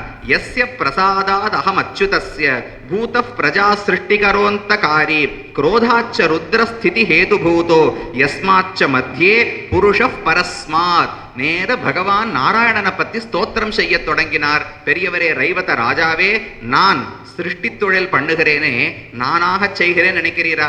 பகவான் தான் என்னை படைத்தார். எனக்குள்ள அந்தர்யாமியாக இருந்து தனக்கு இருக்கக்கூடிய கருணை அனுகிரகம் அதை எனக்கு கொடுத்து என்ன சிருஷ்டி பண்ண வைக்கிறார். அதே போல இந்த சிவபெருமான் ருத்ரன் இருக்காரே, அவராக உலகத்தை சம்ஹாரம் செய்வது கிடையாது. பகவானுடைய கோபத்திலிருந்தான் ருத்ரன் பிறந்தாராம். புராணமே சொல்லுகிறது, ஏதௌ துவௌ விபுத ஸ்ரேஷ்டௌ பிரசாஜ குரோதஜௌ ஸ்மிருதௌ தத் ஆதர்ஷித பந்தானௌ சிருஷ்டி சம்ஹார காரகௌ. பிரம்மாவும் ருத்ரனும் பகவானுடைய அனுகிரகத்திலிருந்தும் கோபத்திலிருந்தும் பிறந்தவர்கள். 2 பேருக்கு 2 பொறுப்பை கொடுத்தார். நீ அனுகிரகத்தால் பிறந்தபடியால் சிருஷ்டி தொழிலை பண்ணு, நீ கோபத்தால் பிறந்தபடியால் சம்ஹாரத்தை பண்ணு. இப்ப நடுவில் ரட்சிக்கணுமே யார் பண்றதுனால் அதுதான் எனக்கு பிடிச்ச காரியம். எனக்கு படைக்கிறதும் பிடிக்காது, அழிக்கிறதும் பிடிக்காது. யாரான அழைத்தால் ஓடி போய் ரட்சிப்பது எனக்கு ரொம்ப பிடிக்கும். கருணையே உடையவரோ இல்லையோ, கருணை உடையவருக்கு பொறுமை உடையவருக்கு ரட்சணம் தான் சிறந்தது. கருணை உடையவரை போய் நீ உலகத்தை எல்லாம் அழிக்கணும்னு சொன்னா அவருக்கு பொருந்தவே பொருந்தாது. கருணை உடையவருக்கு அந்தந்த ஆத்மா எவ்வளவு பாபம் பண்ணிருக்காருன்னு பார்த்து ஒரு ஆத்மாவை புழுவா பிறக்க வைக்கணும், ஒரு ஆத்மாவை நாயா பிறக்க வைக்கணும், ஒரு ஆத்மாவை மேஜையா பிறக்க வைக்கணும்னால் பகவானுக்கு இதெல்லாம் ஆகாது. ரொம்ப மிருதுவான உள்ளம் படைத்தவர், கருணை உள்ளம் படைத்தவர். அப்ப சிருஷ்டி பண்றதும் அவருக்கு ஆகாது, சம்ஹாரம் செய்வதும் ஆகாது. அதனால ரக்ஷணம்ங்கிற தொழிலை மட்டும் தனக்கு வைத்துக் கொண்டாராம். ஆண்டாள் பூரமா இருக்கிறதுனால விண்ணப்பம் பண்றேன். ஆண்டாள் திருப்பாவையில் ஆழி மழைக்கண்ணா ஒன்று நீ கைகரவேல்னு பாடினாலோ இல்லையோ, பர்ஜன்ய தேவனை பார்த்து ஆண்டாளுக்கு ரொம்ப பிடிச்சிருந்துதான். ஏன் பிடிச்சிருந்ததுனால், என் கண்ணனுக்கு இருக்கிற குணம் உனக்கும் இருக்கு பாரு. கண்ணன் வருண பகவானை பர்ஜன்ய தேவனை தேர்ந்தெடுத்து மழை பொழியும் காரியத்தை அவருக்கு கொடுத்தாராம். ஏன் தேர்ந்தெடுக்கணும்? பகவான் தானே ரக்ஷணத்துக்கு பொறுப்பாளி. பிரம்மா சிருஷ்டிக்க போறார், ருத்ரன் அழிக்க போகிறார். விஷ்ணு சாக்ஷாத் பகவானுடைய அவதாரம், அவர்தான் ரக்ஷணத்துக்கு கடவர். அந்த ரக்ஷணத்துல ஒரு முக்கியமான பகுதி மழை பொழிய வைப்பது தானே. மழை இல்லாவிட்டால் உலகம் வாழாது. அப்ப பகவான் தேடி பார்த்தாராம், தன்னை போல கருணை உள்ளம் படைத்த தேவர்கள் யார் அப்படின்னு தேடி பார்த்தாராம். இந்த வருண பகவான் ஆப்டார். சரின்னு இவருக்கு இந்த பொறுப்பை கொடுப்போம்னு கண்ணன் கொடுத்திருக்கணும்னால் அப்ப பகவானாலேயே மதித்து தேர்ந்தெடுக்கப்பட்டவர்னு ஆண்டாளுக்கு எண்ணம். அதனால ஆழிமழை கண்ணான்னு ஆதரத்தோடு அழைக்கிறாள் என்று பெரியவாச்சான் பிள்ளை தெரிவிக்கிறார். அப்படி 3 பேர், ருத்ரனும் நானும் தனியாக செய்யவில்லை. அவன்தான் அந்தர்யாமியாக இருந்து எங்களை எல்லாம் நடத்துகிறான். பகவான் தானே வந்து விஷ்ணுவாக பிறக்கிறார். ஏன்னா இவர்களுக்கு ஒரு தாழ்வு மனப்பான்மை வந்துடக்கூடாதோ இல்லையோ. ஒரு தகப்பனார் இருக்கார், இல்ல ஒரு முதலாளி இருக்கார், 2 பேரை வேலைக்கு வச்சார். நீங்க 2 பேரும் இந்தந்த காரியங்களை பண்ணுங்கன்னு சொல்லிட்டு அவர் ஓய்வெடுப்பதற்கு போய்விட்டால் அப்ப வேலைக்காரருக்கு என்ன தோணும்? ஓ, அவர் பெரியவர் போல் இருக்கு, அவர் இறங்கி வேலை செய்யவே மாட்டார், நாம தான் இந்த பணியெல்லாம் பண்ணணும், அவர் சொஸ்தமா ஆனந்தமா பயன் மட்டும் அனுபவிப்பார் என்று ஒரு எண்ணம் வந்துவிடும் இல்லையோ. அதுக்கு பகவானுக்கு எண்ணம் கிடையாது. அதனால் பிரம்மாவுக்கும் ருத்ரனுக்கும் இடையில் தானே வந்து விஷ்ணுவாக பிறந்து உலகத்தை ரட்சிக்கிறாராம். இணைவனாம் இருவரவர் முதலும் தானே இணைவனாம்னு ஆழ்வார் பாசுரம். பிரம்மாவையும் சிவனையும் படைத்து அவர்களுக்கு நடுவுல தானும் வந்து பிறந்து கொண்டு நீ சிருஷ்டிக்கணும், நான் ரட்சிக்கிறேன், இவர் அழிக்கணும் என்று அவர்களுக்கு சமமாக தானும் வந்து அமர்ந்தாரோ இல்லையோ. அப்படிப்பட்ட பகவான் நாராயணன் இருக்கிறார். இப்ப இதுக்கு நாராயணனை பத்தி பேசுறீர்னால் காரணம் இருக்கு. இப்ப நீர் திரும்ப பூமிக்கு போகணும். பூமிக்கு போனா குஷஸ்தலி என்கிற இடம் தான் இந்த ரைவத ராஜாவினுடைய அரண்மனை இருந்த இடம். ஆனா இப்ப அங்க அந்த அரண்மனை எல்லாம் கிடையாது. குஷஸ்தலி என்கிற இடத்தில் தான் பகவான் கண்ணன் கடலில் இருந்து 12 யோஜனை நிலத்தை கையகப்படுத்தி துவாரகை என்கிற ஒரு பெரிய பட்டணத்தை நிர்மாணம் பண்ண. அந்த பூமிக்கு குஷஸ்தலின்னு பெயர். துவாரகை என்கிற நகரம் பிற்பாடு ஏற்படுத்தப்பட்டது. அதுக்கு முன்னாடி அதற்கு குஷஸ்தலின்னு தான் புராணங்களிலே பெயர் சொல்லப்பட்டுள்ளது. அந்த குஷஸ்தலியிலிருந்து தான் இந்த ரைவதன் ராஜா வந்ததே. இப்ப பிரம்மா சொன்னார், நீ திரும்ப குஷஸ்தலிக்கு போய் பார்த்தா அழகா துவாரகைன்னு ஒரு நகரம் இருக்கும். அதுக்குள்ள ஒரு ராஜாவா ஒருத்தர் அமர்ந்திருப்பார். அவர் யாருன்னால் பித்த நாள் சொல்லிட்டு இருந்தேன்னு நாராயணன் நாராயணன்னு அவர் தான் அங்கு கண்ணனாக அவதரித்து இருக்கிறார். கண்ணனை விட்டுடு, அவருக்கு ஏற்கனவே நிறைய மனைவிமார்கள் இருக்கிறார்கள். அவருக்கு அண்ணா பலராமன் இருப்பார். அவரும் பகவானுடைய அம்சாவதாரம் தான். அந்த பலராமனுக்கு உன் பெண்ணை கல்யாணம் பண்ணி கொடுத்துரு என்று பிரம்மா தெரிவிக்கிறார். குஷஸ்தலி யாதவ பூபரம்யாம் புரி புராபூத் அமராவதீவ சாத்வாரகா சம்பிரதி தத்ரசாஸ்தே ச கேசவாம்சோ பலதேவ நாமா தஸ்மை த்வமேனாம் தனயாம் நரேந்திர பிரயச்ச மாயாம் அனுஜாய ஜாயாம். உன்னுடைய பெண்ணை அந்த பலராமனுக்கு கொடுத்து விடு, அவரும் பகவானுடைய அம்சாவதாரம் தான் என்று சொன்னாராம் பிரம்மா. சரின்னு விழுந்து வணங்கினார். இந்த மட்டும் நல்ல பகவானுடைய அம்சமான ஒரு அவதாரத்தை கொடுக்க போறோமே, ரொம்ப சந்தோஷம். நேர கீழே இறங்கி வந்தா அவர் ஒரே அதிர்ச்சியா இருந்தது. என்ன அதிர்ச்சின்னா, மக்கள் எல்லாம் ரொம்ப குள்ளமா இருந்தாளாம். கிருத்தயுகத்தில் எல்லாரும் உயரமான தோற்றத்தை உடையவர்கள். திரேதாயுகத்திலே அப்படிதான். இப்ப ராமன் எல்லாம் 8 அடிக்கு மேல உயரம்னு சொல்றோமோ இல்லையோ, நம்மெல்லாம் இன்னைக்கு 5, 5.5, 5.25 இதை வரத்துக்கே ரொம்ப கட்டப்படுறோம். அன்னைக்கு அவர் ரொம்ப நாள் கழிச்சு திரும்பி வராரோ இல்லையோ, இவர் போகும்போது எல்லாம் உயரமான மக்கள். இவர் பல யுகங்கள் கழிந்து திரும்ப வருகிறார். வந்து பார்த்த உடனே ததர்ஷ ஹரஸ்வான் புருஷான் விரூபான் அல்பௌஜசா ஸ்வல்ப விவேக வீரியான். ரொம்ப அறிவு குறைந்து போய், வீரம் குறைந்து போய், உயரம் குறைந்து போய், பெரிய சக்தி இல்லாதவர்களாக மக்களை எல்லாம் கண்டாராம். பார்த்துட்டு ரொம்ப பயந்து போனார். இவர்களை ஒருத்தருக்கா என் பெண்ணை கல்யாணம் பண்ணி கொடுக்கணும்னு பார்த்தார். சரின்னு தேடி போய் பலராமனை பார்த்து என் பெண்ணை உனக்கு கல்யாணம் பண்ணி கொடுக்கணும்னு பிரார்த்தித்தார். சரின்னு பலராமன் ரேவதியை கல்யாணம் பண்ணிக்கிறேன்னார். கல்யாண மண்டபத்துக்கு 2 பேரும் வரணும் இல்லையோ, வரும்போது ஒரு பொருத்தம் பார்க்க வேண்டாமா? நட்சத்திர பொருத்தம், அது இது எல்லா பொருத்தமும் இருக்கட்டும். நிற்கும் போது பலராமனை விட ஒரு 1.5-2 அடி உயரமா இருந்தாலாம் ரேவதிங்கிற பொண்ணு. அவருக்கு பார்த்தார், ஐயோ இப்படி கல்யாணம் வேண்டா நன்னா இருக்காது, ஒரு பொருத்தம் வேண்டாமா? ராமன் மட்டும் கல்யாணம் பண்ணிண்டா துல்லியசீல வயோவிருத்தாம் துல்லியாபிஜன லட்சணாம் ராகவோர்ஹதி வைதேகி தம்சேயம் அசிதேக்ஷணா. எல்லா விதத்திலையும் பொருத்தமா பகவான் பார்த்து கல்யாணம் பண்ணிக்கிறார். ஆதிசேஷன் மட்டும் உயரமான பெண்ணை கல்யாணம் வேண்டா நன்னா இருக்குமா? அதனால என்ன பண்ணார், தன்னுடைய கையில கலப்பை இருக்கும் இல்லையோ, கலப்பையால் அந்த பெண்ணுடைய தலையை பிடிச்சு கீழ் இழுத்தாராம். அந்த பெண் அப்படியே இவருக்கு தகுந்த உயரமாக குறைந்து விட்டாள். சரின்னு கல்யாணம் செய்து கொண்டார். உச்ச பிரமாணாம் இதி தாம் அவேக்ஷ்ய ஸ்வலாங்கலாக்ரேண ச தாலகேதுஹு வினம்ரயாமாச ததஸ்ச சாபி பபூவ சத்யோ வனிதா யதான்யா. அந்த காலத்தில் மற்றமுள்ள பெண்கள் எந்த உயரத்தில் இருந்தார்களோ அந்த உயரத்துக்கு பலராமன் தன்னுடைய கலப்பையை பிடிச்சு அந்த பெண்ணை இழுத்தாராம். அவளும் தன்னுடைய உயரம் குறைந்து போய் இவளுக்கு தகுந்தவள் அனுரூபையாக ஆகி திருமணம் நடந்தது என்று இந்த அத்தியாயத்திலே ரைவதன், அவனுடைய மகள் ரேவதி, இவர்களெல்லாம் இக்ஷ்வாகு வம்சத்திலே பிறந்தவர்கள். அந்த பெண்ணை எப்படி சந்திர வம்சத்திலே பிறந்தவனான பலராமன் திருமணம் செய்து கொண்டார் என்று இதிலே தெரிவித்தார். அதற்கடுத்தது இதே இக்ஷ்வாகு வம்சம். அந்த வம்சம் வந்து கொண்டிருக்கும் போது சசாதன் என்று ஒருவன் இருந்தான். அவனுக்கு புரஞ்சயன் என்று ஒரு மகன் பிறந்தான். அப்போது இவர்களுக்கு அடுத்த வம்சம் வரணும் இல்லையோ, இக்ஷ்வாகுனுடைய வம்சத்திலே மாந்தாதா என்று ஒருவன் மேலே பிறக்கிறான். அந்த மாந்தாதாவுக்கு ஒரு முன்சரித்திரம் உள்ளது. அதை தெரிவிக்கிறார். பிரசேனஜிதோ யுவனாஸ்வோ அபவது தஸ்ய ச அபுத்ரஸ்ய அதி நிர்வேதாத் முனீனாம் ஆசிரம மண்டலே நிவசதோ தயாளுபிர் முனிபிஹி அபத்யோத்பாதனாய இஷ்டிகிருதா. யுவனாஸ்வன் என்று ஒரு ராஜா. இதே சூரிய வம்சம். நாம இப்ப அங்கங்க விட்டுட்டு தான் பாக்குறோம். இதுல இருந்து ஒரு 10,000 10 லட்சம் வருஷம் தள்ளிக்கோங்க. தள்ளினா கடகடகடன்னு வந்து இப்ப யுவனாஸ்வன் என்கிற ராஜாவினுடைய காலம். அவனுக்கு புத்திர பேரு இல்லை. நேர காட்டுக்கு போனார். ரொம்ப வருத்தம்.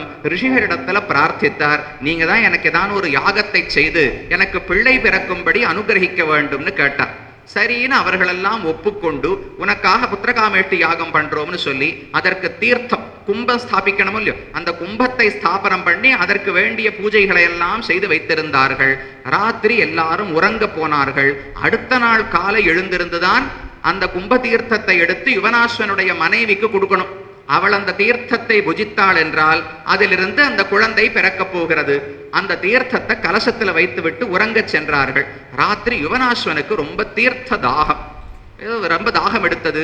எங்க போலாம், தீர்த்தத்தை தேடிண்டே வந்தான். இங்க ஒரு சின்ன சொம்பு இருந்தது, சொம்புல நிறைய தீர்த்தம் இருந்தது. சரி, யாரோ நமக்காகத்தான் வச்சிருக்கா போல் இருக்குன்னு அந்த யாகத்தில் மந்திரத்தால் பூஜிக்கப்பட்ட தீர்த்தத்தை எடுத்து இவன் பருகிவிட்டான்.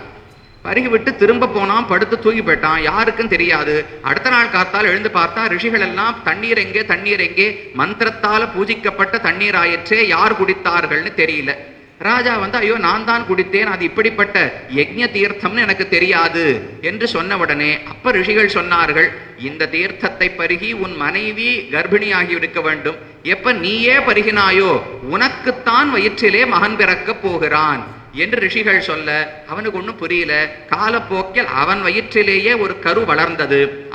அதுக்கு மேல பிராப்த சமயச்ச தட்சிணம் குக்ஷிம் அவனி பதேகே நிர்பித்ய நிச்சக்ராம நச்சாசௌ ராஜா மமார. யுவனாஸ்வன் வயத்துல குழந்தை வளர்ந்துட்டே வருது. சரியான காலம் வரும்போது வயத்தை கிழிச்சுன்னு அந்த குழந்தை வெளியில வந்து பிறந்து விட்டது. ஆச்சரியம், யுவனாஸ்வனுக்கு மரணம் ஏற்படவில்லை, அவனும் உயிரோடு இருந்தான். சின்ன குழந்தை பிறந்திருக்கு, நல்ல பலசாலியான குழந்தை, ரொம்ப தேஜஸ்வியான குழந்தை இருந்தது. ஆனால் யார் பால் கொடுக்கிறது? இவன் அம்மா பெற்றிருந்தா அவளுக்கு பால் வரப்போறது, பால் கொடுத்திருக்கலாம். பிறந்த குழந்தைக்கு யார் பால் கொடுப்பார்கள்னு ஒரே விசாரம். இதெல்லாம் பேசிக்கொண்டே இருக்கும் போது வானத்திலிருந்து இந்திரன் கீழே இறங்கி வந்தார். நாம் பால் கொடுக்கிறேன்னு சொல்லி தன்னுடைய ஆட்காட்டி விரல், தர்ஜனின்னு பெயர், அந்த ஆட்காட்டி விரலில் இருந்து இப்படி பால் அமுதத்தை பெருக விட்டாராம். அதையே பருகித்து அந்த சின்ன சிசு, அதனால மாந்தாதா என்று பெயர். மாம் அப்படின்னா என்னை, தாஸ்யதி என்னிடத்தில் இந்த குழந்தை பால் குடிக்கட்டும் என்று சொல்லி இந்திரன் பாலூட்டினானோ இல்லையோ, அதனால மாந்தாதா என்று அந்த குழந்தைக்கு பேர் ஏற்பட்டது. ரொம்ப பராக்கிரமசாலியாக வளர்ந்தான். அவனை பத்தி ஒரு ஸ்லோகம் தெரிவிக்கிறார் பராசரர். யாவத் சூரிய உதேத்யஸ்தம் யாவச்ச பிரதிதிஷ்டதி சர்வம் தத் யௌவனாஸ்வஸ்ய மாந்தாதுஹு க்ஷேத்திரம் உச்சியதே. எப்பேற்பட்ட பூமியை மாந்தாதா ஆண்டான் என்றால், யாவத் சூரிய உதேதி, எந்த புள்ளியிலே சூரியன் உதிக்கிறாரோ, யாவத் அஸ்தம் பிரயச்சதி, எந்த புள்ளியிலே சூரியன் அஸ்தமிக்கிறாரோ, உதயாச்சலம், உதய பர்வதம்னு சொல்றோமோ இல்லையோ, கதிரவன் குணதிசை சிகரம் வந்தணைந்தான் ஆழ்வார் பாடுறாரு. அப்ப குணதிசை சிகரம், கிழக்கு மூலையில ஒரு பர்வதம் உண்டு, மேற்கு மூலையில ஒரு பர்வதம் உண்டு. இந்த பர்வதத்துல உதித்து அந்த பர்வதத்துல சூரியன் அஸ்தமிக்க வேண்டும். அந்த ரெண்டு பர்வதங்களுக்கு இடைப்பட்ட பூமி பரப்பு அனைத்துமே யௌவனாஸ்வஸ்ய மாந்தாதுஹு க்ஷேத்திரம் உச்சியதே. இந்த மாந்தாதாவால அந்த பூமி பரப்பு முழுவதுமே ஆளப்பட்டது என்று அவனுடைய பெருமை சொல்லப்படுகிறது. மாந்தாதா சிறந்த அரசன், தான் ஆண்டு கொண்டு வந்தார். அவருக்கு புருகுத்சன், அம்பரீஷன், முச்சுக்குந்தன் என்று 3 மகன்கள். முச்சுக்குந்தன் தான் கண்ணனோடு தொடர்பட்ட ஒரு கதை கேள்விப்பட்டிருப்போம். டாகூர் துவாரகை என்கிற இடத்திலே அவன் உறங்கிக் கொண்டிருந்தான். இந்த காலையவனனை அழிப்பதற்காக கண்ணன் துரத்தப்படுவது போல் ஓடி வந்து இவரை தட்டி எழுப்பினுடனே முச்சுக்குந்தன் பார்வையாலே அவன் எரிக்கப்பட்டான்னு சொல்றோமே, அந்த முச்சுக்குந்தன் இவருடைய பிள்ளைதான். அவர் ஒரு பிள்ளை. இப்படிப்பட்டவர் இருந்தார் மாந்தாதா. அவருக்கு 50 பெண்கள் பிறந்தார்கள். 50 பெண்களுக்கும் கல்யாணம் என்ற வயசு வந்தது. நல்ல ஒரு அரசனுக்கு கொடுக்க வேண்டும்னு தேடிக்கொண்டிருக்கும் போது அந்த காலத்திலே மாந்தாதாவனுடைய ராஜ்யத்துக்கு உட்பட்ட ஒரு பகுதியிலே சௌபரி என்று ஒரு ரிஷி வாழ்ந்து வந்தார். ரொம்ப பெரிய தபஸ்வி, நல்ல தபஸ்விகளுடைய குடும்பத்திலே பிறந்தவர். உலக இன்பங்களில் அவருக்கு பெருசா ஆசையே கிடையாது. உலக இன்பங்களில் இப்போது ஆசை இல்லாட்டா மட்டும் போராதான். ஏன்னா எப்ப அதை பார்க்கிறோமோ, விஷயங்களை நாம பார்த்துட்டே இருந்தோம்னால் அதுல சட்டுன்னு ஒரு ஆசை பிறக்கத்தானே போகிறது. அதனால் ஆசை பிறக்காமல் இருக்க வேண்டும் என்றால் விஷயங்களை ஒதுக்கி வைக்க வேண்டும். இதை கண்ணன் கீதையிலேயே சொல்றார். விஷயாக வினிவர்த்தந்தே நிராகாரஸ்ய தேகினஹா ரசவர்ஜம் ரசோப்பியஸ்ய பரம் திருஷ்டுவா நிவர்த்ததே. அவர் புலன்களை அடக்குவதை பத்தி சொல்றார். உலக இன்பங்களை முதல்ல தள்ளி வைக்கணுமா. நாமெல்லாம் பண்ணுவோமோ இல்லையோ, குழந்தைக்கு பரீட்சை வருதுன்னா உடனே தொலைக்காட்சி பெட்டியை துண்டிக்கிறது இல்லையா? எதுக்கு? ஏதான குழந்தை சொல்றதுன்னு வச்சுங்களேன், நீங்க பாட்டு பார்த்துட்டு இருங்கோ. நீங்க என்னென்ன நிகழ்ச்சிகள், அதுல மட்டைப்பந்து போட்டியா இருக்கட்டும், இல்ல ஏதான புதுசா வந்த திரைப்படமா இருக்கட்டும், நீங்க ஒரு பெரிய அறையில வந்து பார்த்து கொண்டே இருங்கோ. நான் பக்கத்துல இது எதுவுமே என் காதில் படாதபடிக்கு நான் பாட்டு படிச்சுட்டு இருப்பேன். இதனால எனக்கு எந்த சலசலப்பும் ஏற்படாது, ஒரு நிமிஷம் கூட மனசு சிதறாதுன்னு ஒரு குழந்தை சொன்னா எந்த தாய் தகப்பனாரா நம்புவோமா? அதை போல் இவர் முடிவு பண்ணார். சௌபரி, இன்றைக்கு ஆசை இல்லை என்பது மட்டும் போராது, விஷயங்களோடு தொடர்பில் இருந்து கொண்டிருந்தால் அது ஒரு நாள் இல்லாவிட்டா ஒரு நாள் இழுக்கத்தான் போகிறது. இந்திரியாணி பிரமாதீனி ஹரந்தி பிரசபம் மனஹான கண்ணன் சொல்ற. நாம என்னதான் மனசால ஆசைப்படக்கூடாதுன்னு சொல்லிட்டு இருந்தாலும் கண்ணு, காது, மூக்கு, வாய் முதலான இந்திரியங்கள் நம்மளை சும்மா விடாது. அதனால சௌபரி என்ன பண்ணார், ஒரு குளத்தை தேர்ந்தெடுத்து அந்த குளத்துக்கு உள்ளே போய் அமர்ந்து கொண்டு தவம் பண்ண ஆரம்பிச்சார். வெளியில் இருந்தா தானே என்னென்னமோ விஷயங்கள்லாம் நம்ம கண்ணுக்கு படப்போகிறது, குளத்துக்குள்ளே போய்விடுவோம்னு சொல்லி போனார். தஸ்மின் அந்தரே பஹ்விரச்ச சௌபரிர் நாம மகர்ஷிஹி அந்தர்ஜலே துவாதசாப்தம் காலம் உவாச. 12 ஆண்டு காலம் அந்த குளத்துக்குள்ளே அமர்ந்து தானும் தவம் செய்து கொண்டிருந்தார். அப்போது அந்த குளத்துல எதிர்ச்சையா ஒரு தடவை கண்ணை திறந்து பார்க்கும்போது ஒரு மீன், வயசான மீன், அது தன்னுடைய மனைவிகள், தன்னுடைய குழந்தைகள், தன்னுடைய பேரன் பேத்திகள் எல்லா மீன்களோடும் அப்படி ஆனந்தமா துள்ளி விளையாடி கொண்டிருந்ததை பார்த்தார். ஒரு நாள் பார்த்தார், 2 நாள் பார்த்தார். முதல் நாள் பார்க்கும்போது ரொம்ப சந்தோஷமா இருந்தது. எவ்வளவு ஏதோ பாபம் பண்ணதுனால தான் இப்படி ஒரு தாழ்ந்த பிறவியை பெற்றிருக்க வேண்டும் இந்த மீனானது. ஆனால் இந்த ஜகத்தினுடைய விசேஷம் என்ன, ஆச்சரியம் என்னன்னால், ஒரு எறும்பு, ஒரு புழு இருந்தால் அந்த புழுவுக்கும் இந்த உலகத்துல போகம் உண்டு. பிரம்மா இருந்தா பிரம்மாவுக்கும் இந்த உலகத்துல போகம் உண்டு. அவனவனுக்கு எவ்வளவு ஆசை, எவ்வளவு போகம் அனுபவிக்க முடியுமோ அந்த அளவுக்கு எல்லாருக்கும் ஏதோ அனுபவம் இந்த உலகத்துல கிடைக்கிறதோ இல்லையோ. அதனால தேவல இந்த பாபம் பண்ணதுனால மீனாக பிறந்திருந்தாலும் இப்படி குடும்பத்தோடு ஆனந்தமா இருக்கக்கூடிய பாக்கியத்தை பெற்றதே இந்த மீன் அப்படின்னு ஆனந்தப்பட்டார். மீனை வாழ்த்தினார். மறுபடியும் தியானம் பண்ண ஆரம்பிச்சார். 1 நாள் ஆச்சு, 2 நாள் ஆச்சு, 1 மாசம் ஆச்சு, 2 மாசம் ஆச்சு. அதை பார்த்து கொண்டே இருந்த போது இவருடைய எண்ணம் மாறத் தொடங்கியது. இந்த மீனுக்கு இவ்வளவு பெரிய பாக்கியம் கிடைச்சிருக்கே, மீனா பிறந்து இவ்வளவு பெரிய பாக்கியம் கிடைச்சிருக்கே, ஒரு மீனுக்கு இவ்வளவு பாக்கியமா? இப்ப நான் மனுஷனா பிறந்திருக்கேனே, ஒரு மீனே இவ்வளவு அனுபவத்தை பெற முடியும் என்றால் மனுஷனா பிறந்து நான் ஏன் அனுபவங்களை விட வேண்டும்? இதே போல் மனைவிகளோடு, குழந்தைகளோடு, பேரன் பேத்திகளோடு நானும் ஆனந்தப்பட வேண்டும்னு ஆசைப்பட தொடங்கினார். இது வேண்டாம்னு அவர் குளத்துக்குள்ள வந்ததே. ஆனா இதுல என்ன தெரிஞ்சுக்கணும், நாம நாட்டில் இருக்கிறோமா, காட்டில் இருக்கிறோமா, குளத்தில் இருக்கிறோமா, இங்க முக்கியம் அல்ல. இந்த சம்சாரம் எங்க சுற்றி திரிந்தாலும் விஷயத்தை காட்டி காட்டி நம்மளை இழுத்துட்டே இருக்கும். அப்ப ஒரே வழி விஷயங்களை பார்க்காமல் இந்திரியங்களை அடக்குவதல்ல, வேற விஷயத்தை இந்திரியங்களுக்கு கொடுத்துடணும். அது என்ன விஷயம்னால் பகவான் என்கிற விஷயத்தை இந்திரியங்களுக்கு கொடுத்து விட வேண்டும். எல்லா புலன்களும் அவரிடத்தில் ஈடுபட்டு விட்டால் திரும்ப உலக விஷயத்துக்கு போகவே போகாது. தானி சர்வாணி சம்யம்ய யுக்த ஆசீத மத்பரகான்னு கண்ணனே சொல்லுகிறார். உன்னால ஒரு நாளும் இந்திரியங்களை சோறு போடாமல், தீனி போடாமல் அடக்கி வைக்க முடியாது. அதை நீ உபயோகித்துத்தான் ஆக வேண்டும். அப்ப நல்ல விஷயத்துல உபயோகிக்கணும், பிராப்தமான விஷயத்துல உபயோகிக்க வேண்டும். அப்ப என்னிடத்திலே புலன்களை செலுத்து என்று கண்ணன் சொல்லுகிறார். அது சௌபரிக்கு தெரியல. புலன்களை எல்லாம் அடக்கிண்டு அமர்ந்து கொண்டிருந்தார். ஆனா தினமும் அந்த மீனை பார்க்க பார்க்க ஆசை ஏற்பட்டது. அகோ தன்யோயம் ஈதிருஷம் அனபிமதம் யோன்யந்தரம் அவாப்பிய ஏபிர் ஆத்மஜ புத்திர பௌத்திர தௌஹித்ராதிபி சக ரமமானஹ அதீவ அஸ்மாக்கம் ஸ்பிருஹாம் உத்பாதயதி. இப்படி தாழ்ந்த பிறவியில் பிறந்தும் கூட புத்திர பௌத்திர சந்ததியோடு ஆனந்தப்படுகிறதே இந்த மீன், இதை பார்க்க பார்க்க எனக்கும் ஆசை பிறக்கிறது என்று தானே உணர்கிறார். அப்போ விஷயத்தை பார்த்து கொண்டே இருந்தோம் என்றால் எங்கு இருக்கிறோம் என்பது முக்கியம் அல்ல.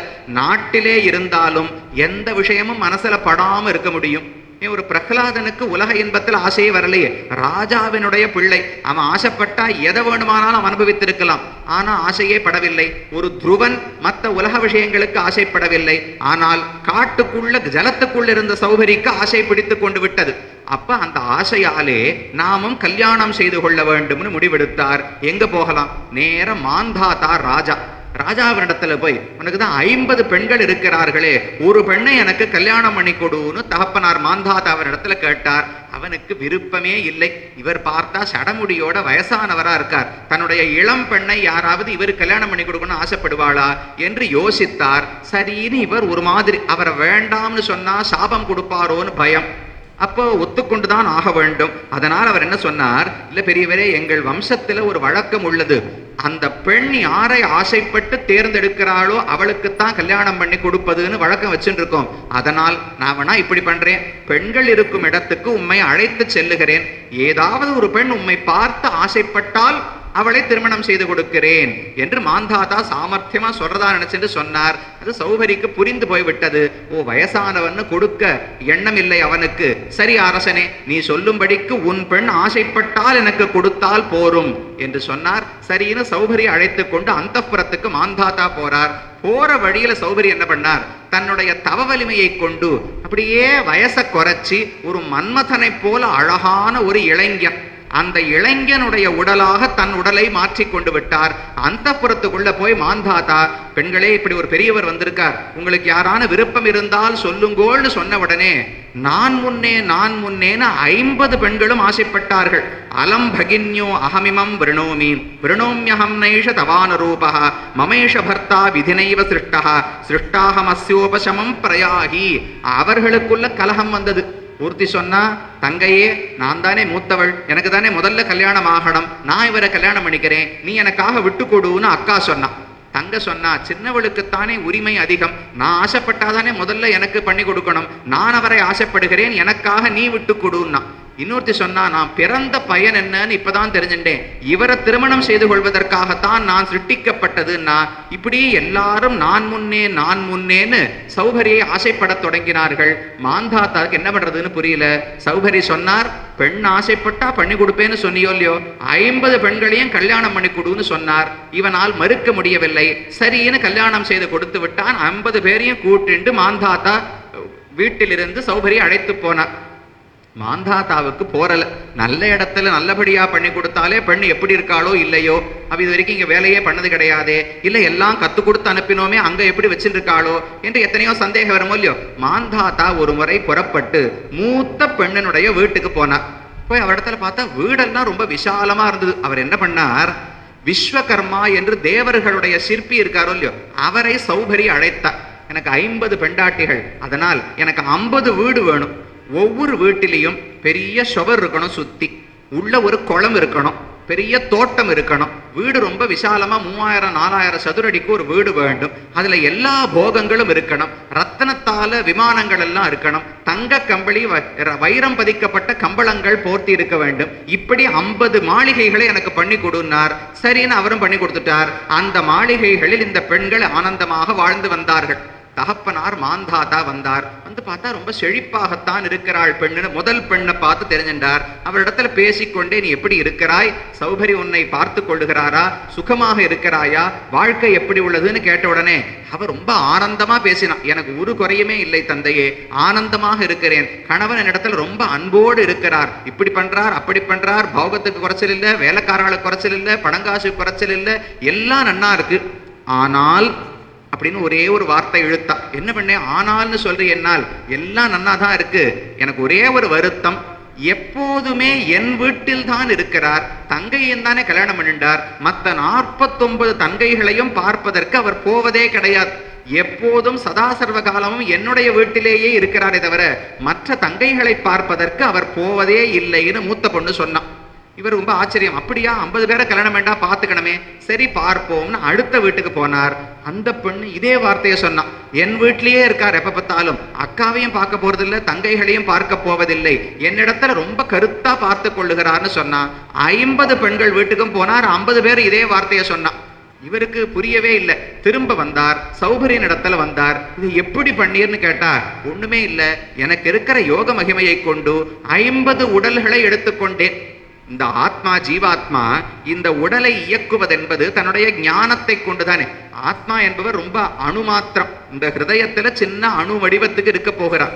ஆனா இந்த உடம்பு முழுக்க நமக்கு எங்க தொட்டாலும் உணர்ச்சி இருக்கு பாருங்க, தலையில தொட்டாலும் தெரியறது, காலில் தொட்டாலும் தெரியறது. அப்ப ஆத்மா தன்னுடைய ஞானத்தால இந்த உடல் முழுக்க பரவி இருக்கிறார். ஆத்மா ஒரு இடத்துல இருப்பார். பிரகாசம் எப்படி ஒரு தீபத்தினுடைய பிரகாசம் எல்லா திக்குகளிலும் பரவுமோ, ஆத்மாவுடைய ஞானம் இந்த உடல் முழுக்க பரவுகிறது. இது நமக்கு. ரிஷிகளுக்கு என்ன பெருமை என்றால், அதே ஞானத்தை மற்ற ஒரு உடலிலும் அவர்களால செலுத்த முடியும். செலுத்தினா அந்த உடம்பு நம்மளால் இயக்கப்படும். இன்னொரு உடம்பையும் நாம இயக்கலாம். 50 உடம்பு 1000 உடல்களையும் இயக்கலாம். இங்கிருந்து வைகுந்தத்துக்கு போகிறோமே, அங்கு இந்த ஆத்மாவுக்கு சரீரம் உண்டா கிடையாதான்னு வேதாந்தத்துல ஒரு விசாரம். ரெண்டுமே உண்டுன்னு சொல்லுகிறார்கள். அசரீரனாகவும் இருக்கலாம், சரீரத்தை எடுத்துக்கொண்டும் ஜீவாத்மா முக்தாத்மா இருக்கலாம். ச ஏகதா பவதி திருதா பவதி பஞ்சதா நவதான்னு வேதாந்தம் சொல்லுகிறது. எத்தனை திருமேனிகளை வேண்டுமோ முக்தன் எடுத்துக்கொள்ளலாம்னு சொல்லுகிறது. எப்படி முடியும்னால், இந்த ஆத்மா தன்னுடைய ஞானத்தால எத்தனை திருமேனிகளையும் எடுத்துக்கொள்ளலாமே. ஆனா ஒரே ஒரு வேறுபாடு, வைகுந்தத்துல போய் எடுத்துட்டோம்னால் கைங்கரியத்துக்காக எடுத்துக்கொள்ளுகிறோம்னு அர்த்தம். சௌபரி பண்ணது தேவையில்லாத உலக இன்பம், சிற்றின்பத்துக்காக 50 உடல்களை எடுத்துக்கொண்டார். இப்படி இத்தனை மனைவிகளோடும் ஆனந்தமாக வாழ்ந்து வந்தார். அதை பார்த்து மாந்தாதா ஆச்சரியப்பட்டார். சரின்னு காலம் போக தொடங்கிட்டு இப்படியே முடிஞ்சிடுமா சாமி, இதுதான் கதையினுடைய முடிவா? இதுக்கு மேல ஒண்ணும் கிடையாதா? ஆக 50 சரீரம் எடுத்துட்டாலும் மனைவி மக்களோடு நன்னா இருக்கணும்னு சொல்றதுக்காக பராசரர் வந்தார். எங்கேயோ போய் இது மோட்சத்தை தானே சொல்ல வேண்டும், இதுல வைராக்கியம் வர வேண்டும். இது வாழ்க்கை அல்ல. இப்படியே மடித்தேன் மனை வாழ்க்கையுள் நிற்பதோர் மாயையின்னு ஆழ்வார் சொன்னார். இப்படியே இல்லறத்துல இருப்பதா பரம புருஷார்த்தம்? அது அல்ல. அதை அடுத்தது காட்டுறார். இப்படியே காலம் போக தொடங்கியது. சௌபரி மெதுவா நாம என்ன பண்றோம்னு பார்த்துட்டே இருக்கார். முதல்ல ஆசை பிறந்தது, இப்பதானே கல்யாணம் ஆயிருக்கு, கொஞ்ச நாள் மனைவியோடு ஆனந்தமா இருக்கணும்னு ஆசைப்பட்டான். சரின்னு கொஞ்சம் வருஷம் போச்சு. இப்பதான் குழந்தை பிறந்திருக்கு, அது இன்னும் இப்பதான் அழகா மழலை பேச்சு பேசுறது. அந்த மழலை கூட மாறல. இதை அனுபவிக்காம யாரானு வைராக்கியத்தை வளர்த்துப்பாளா? இன்னும் கொஞ்ச நாள் இல்லற வாழ்க்கையில இருக்கலாம்னு தோணித்து. அது நன்னா எழுந்து ஓட ஆரம்பிச்சது, நடக்க ஆரம்பிச்சது. எவ்வளவு அழகா தவழ்றது, என்ன அழகா ஓடி வந்து என்னை அணைச்சுக்கிறது. இன்னும் கொஞ்சம் வயசாட்டம்னு தோணித்து. ஐயோ, இப்ப கல்யாணம் பண்ற வயசாயிடுத்தே, கல்யாணம் பண்ணிட்டு புறப்பட்டு போயிடலாம் அப்படின்னு தோணித்து. கல்யாணம் ஆன உடனே அதுக்கு குழந்தை எல்லாம் பிறக்குமே, அதை வளர்த்து கொடுத்துட்டு என்னைக்கு இவர் போறது? இப்படியே சம்சாரத்திலே இருந்து கொண்டிருந்தால் போவதற்கே வழி கிடையாது. இவர் இதை பார்த்துட்டே இருக்க. பத்யா அத்பேத்தே அஸ்மத் புத்திராக கலபாஷிணா. கலபாஷிகள்னா ரொம்ப மழலை பேச்சு உடையவர்கள்னு கொஞ்ச நாள் தள்ளி போட்டார். பத்பியாம் கச்சேயுஹு, கால் முளைத்து நடக்க ஆரம்பிக்கிட்டோம். நான் இதிலெல்லாம் ஆசை வைக்க போதில்லை, நான் காட்டுக்கு போறேன் இப்படின்னு தன்னைத்தானே ஏமாற்றி கொண்டார். நடக்க ஆரம்பிச்சது, நடையை அனுபவிக்க ஆரம்பிச்சார். பேச ஆரம்பிச்சது, பேச்சு அனுபவிக்க ஆரம்பிச்சார். அதுக்கு வயசாச்சு, அதனுடைய செயல்களை அனுபவிச்சார். கல்யாணம் பண்ணணும், அந்த பொறுப்பை பண்ணார். அதுக்கு குழந்தை பிறந்தது, அதை வளர்த்து கொண்டிருந்தார். இப்படியே காலம் போயிற்று. கிருததாரான் ஏதான் பஷ்யேயம் அப்யேஷாம் புத்திராம் பவேயுஹு அபி ஏதத் புத்திரான் புத்திர சமன்விதான் பஷ்யாமி இத்தியாதி மனோரதான் அனுதினம் கால சம்பத்தி பிரவிருத்தான் உபேக்ஷ ஏதத் சிந்தையாமாச. காலப்போக்கில் இப்படி ஆசைகள் வளர்ந்து கொண்டே போயின. ஒரு நாள் அமர்ந்து யோசிக்கும் போது, இந்த யோசிப்பு தான் நம்ம பண்ண விட்டுடுறோம். அவர் என்ன பண்ணார்? ஒரு நாள் உட்கார்ந்து நாம எங்க இருந்தோம், இன்று எங்கு இருக்கிறோம் என்று ஒப்புமைப்படுத்தி பார்க்க வேண்டுமோ இல்லையோ. நான் இருந்தது குளத்துக்குள்ள தவம் செய்து கொண்டு பரமாத்மாவை மனசுல வச்சு தியானம் செய்து கொண்டு இருந்தேன். இன்னைக்கு எங்க இருக்கேன்? பரமாத்மான்னு ஒருத்தர மறந்தே போயாகிவிட்டது. என்னென்னமோ விஷயங்களை, உலக விஷயங்கள், மனைவி, குழந்தை, பேரன், பேத்தி, அவர்களுடைய குழந்தை, இதிலேயே ஈடுபட்டு கொண்டிருக்கிறேன். இது எனக்கான வாழ்க்கை அல்ல. எங்கோ தவறாக மாறி வந்திருக்கிறேன். எங்க மாறினேன் யோசிச்சு பார்த்தார். ஓ, அந்த மீனை பார்த்ததுதான் தப்பு. அந்த மீனை பார்த்தது கூட எனக்கு ஒரு ஆசையை ஏற்படுத்தி விட்டது. தியாயதோ விஷயான் பும்சகா சங்கஸ்தேஷு உபஜாயதே சங்காத் சஞ்சாயதே காமஹா காமாத் குரோதோபிஜாயதேன்னு கண்ணன் சொல்றார். ஒரு விஷயத்தை பார்த்துட்டே இருந்தா பற்றுதல் வரும். பற்றுதல் ஏற்பட்டால் காமம் வரும், ஆசை வரும். ஆசை வந்தா அது கிடைக்காட்டா கோபம் வரும். கோபம் வந்தா எதை பண்ணலாம் பண்ணக்கூடாதுங்கிற ஒரு வரையறையே மறந்து விடுவோம். வரையறையை மறந்து போனால் இலக்கை மறந்து விடுவோம். இலக்க மறந்துட்டா சம்சாரத்துல திரும்ப திரும்ப பிறக்க வேண்டியதுதான். இப்படி சௌபரி வந்து விட்டார். அதனால முடிவு பண்ணார், இனி இங்க இருக்கக்கூடாது. ஆமிருத்யுதோ நைவ மனோரதானாம் அந்தோஸ்தி விஜாதமிதம் மயாத்ய மனோரதாசக்தி பரஸ்ய சித்தம் நஜாயதைவை பரமார்த்த சங்கி. இப்படி ஆசைகளை நான் வைத்துக் கொண்டிருக்கும் வரை உண்மை பொருளான பரமாத்மாவிடம் எனக்கு ஆசையே வரப்போவதில்லை. அதனால் இதை விடணும். நாசமான பாசம் விட்டு நல்நெறி நோக்கலூரில் வாசம் மல்கு தந்துடாயான் வதறி வணங்குதுவேன்னு பெரியாழ்வார் பாடுகிறாரு. நாசமான பாசம். இந்த உலகத்துல ஒருவன் தாழ்ந்து போவதற்கு காரணம் பாசம், தவறான விஷயங்கள். மனைவி மக்கள் எல்லாம் அப்ப என்ன விட்டுடணுமா, கல்யாணமே பண்ணிக்கூடாதுங்கிறாரானால் இவள் என் மனைவின்னு ஆசை வைக்காதே. அவள் ஒரு பாகவதைன்னு தாராளமா ஆசைப்படலாம். எனக்கு கூட நான் ஒருவனாக கைங்கரியம் பண்ண முடியாது, ஊர் சேர்ந்துதான் தேர் இழுக்க வேண்டும். அப்ப நான் பகவானுக்கு ஒரு ஆராதனம் தினமும் வீட்டுல பண்ணணும்னால் ஒருத்தர் சமையல் தலிகை செய்ய வேண்டும், ஒருத்தர் புஷ்பம் தொடுத்து கொடுக்கணும், ஒருத்தர் விளக்கேத்தணும், ஒருத்தர் எனக்கு பாசுரம் பாடணும், ஒருத்தர் தீபம் தூபம் எல்லாம் எடுத்து கொடுக்கணும், ஒருத்தர் கைங்கரியத்தை பண்ணணும். இத்தனை வேலை இருக்கே. இதுக்கு துணைக்காக எனக்கு ஒரு குடும்பத்தை பகவான் கொடுத்தார்னு பார்த்தால் அது பகவான் மூலமாக இவர்களோடு தொடர்பு கொள்ளுகிறேன்னு அர்த்தம். நேர என் மனைவி, என் மகன், என் மகள்னு சொன்னால் அது நாசமான பாசம். அதை விட்டு நல்நெறி நோக்கல் உரில், இதை விட்டு நல்ல கதி எதுன்னு பார்க்க தொடங்கினால் வாசம் மல்கு தன் துழாயான் பதறி வணங்குதுமே. பதரிகாசிரமத்து எம்பெருமானை வணங்குங்கோள்னு பெரியாழ்வார் பாடுகிறார். அதை இப்பதான் புரிந்து கொண்டார். விஸ்தாரமேஷ்யத் அதிதுக்க ஹேது பரிக்கிரகோவை மமதாபிதானஹா. மமதை, இது என்னுடையது என்கிற ஒரு எண்ணம் இருக்கு பாருங்க. அகங்காரம்னு ஒண்ணு, மமகாரம்னு ஒண்ணு. அகங்காரம் என்றால் நான் என்கிற எண்ணம், கர்வம். மமகாரம் என்றால் இது என்னுடையது என்கிற எண்ணம். இதுல மமகாரத்தில் தான் இவர் மாட்டிக்கொண்டார். ராவணன் முதலானவர்கள் அகங்காரத்திலே சிக்கினார்கள். சௌபரி மமகாரத்தாலே தாழ்ந்து போனார்.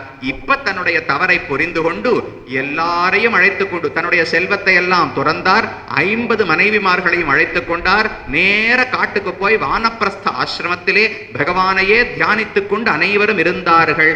அப்படி இருந்து கடைசியிலே நற்கதி முக்தி அடைந்தார்கள் என்று சௌபரியனுடைய கதையை பராசரர் கூறுகிறார். இந்த கதையை கேட்டா நமக்கு என்ன பயன் என்று சொல்லுகிறார்.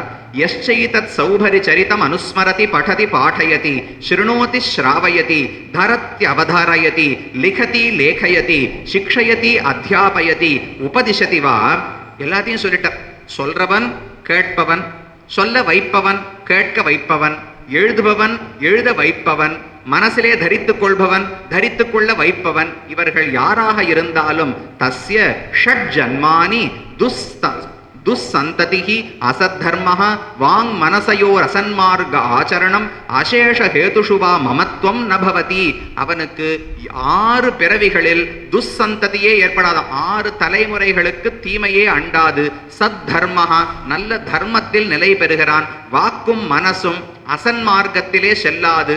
எத்தனை காரணங்கள் வந்தாலும் மமத்தை என்கிற ஒரு துன்பம் இல்லாமல் இருப்பான். ஆழ்வார் இப்படித்தான் பாடுவார். 10 பாட்டு ரொம்ப அழுவர். பகவான் எனக்கு அனுகிரகிக்கவே இல்லையே, என்னை இப்படி கைவிட்டு விட்டாரே, எப்ப முகம் காட்டுவாரோ தெரியவில்லையேன்னு 10 பாட்டு அழுவர். 11வது பாட்டு என்ன சொல்லுவார்? இந்த 10 பாட்டை சொன்னீர்கள் என்றால் நான் எப்படி அழுதேனோ அதை போல அழாமல் பகவான் உங்களுக்கு அனுகிரகிப்பார். இவ்வளவுதான் பலஸ்ருதி. அதை போல சௌபரி என்னெல்லாம் கஷ்டப்பட்டான்னு தெரிஞ்சுண்டா நாம் அந்த கஷ்டத்தை படாமல் பகவானை அடையலாம் என்று பராசரர் இந்த சரித்திரத்தை சொன்னார். இதெல்லாம் 2வது அத்தியாயத்தில் ஆச்சு. அதுக்கு மேலே சகரன் என்பவருடைய ஒரு மன்னனுடைய சரித்திரம். சகரன் இருந்தார். அவருக்கு அசமஞ்சஸ்னு ஒரு பிள்ளை, 60,000 மகன்கள், மற்றொரு மனைவியிடம் பிறந்தார்கள்.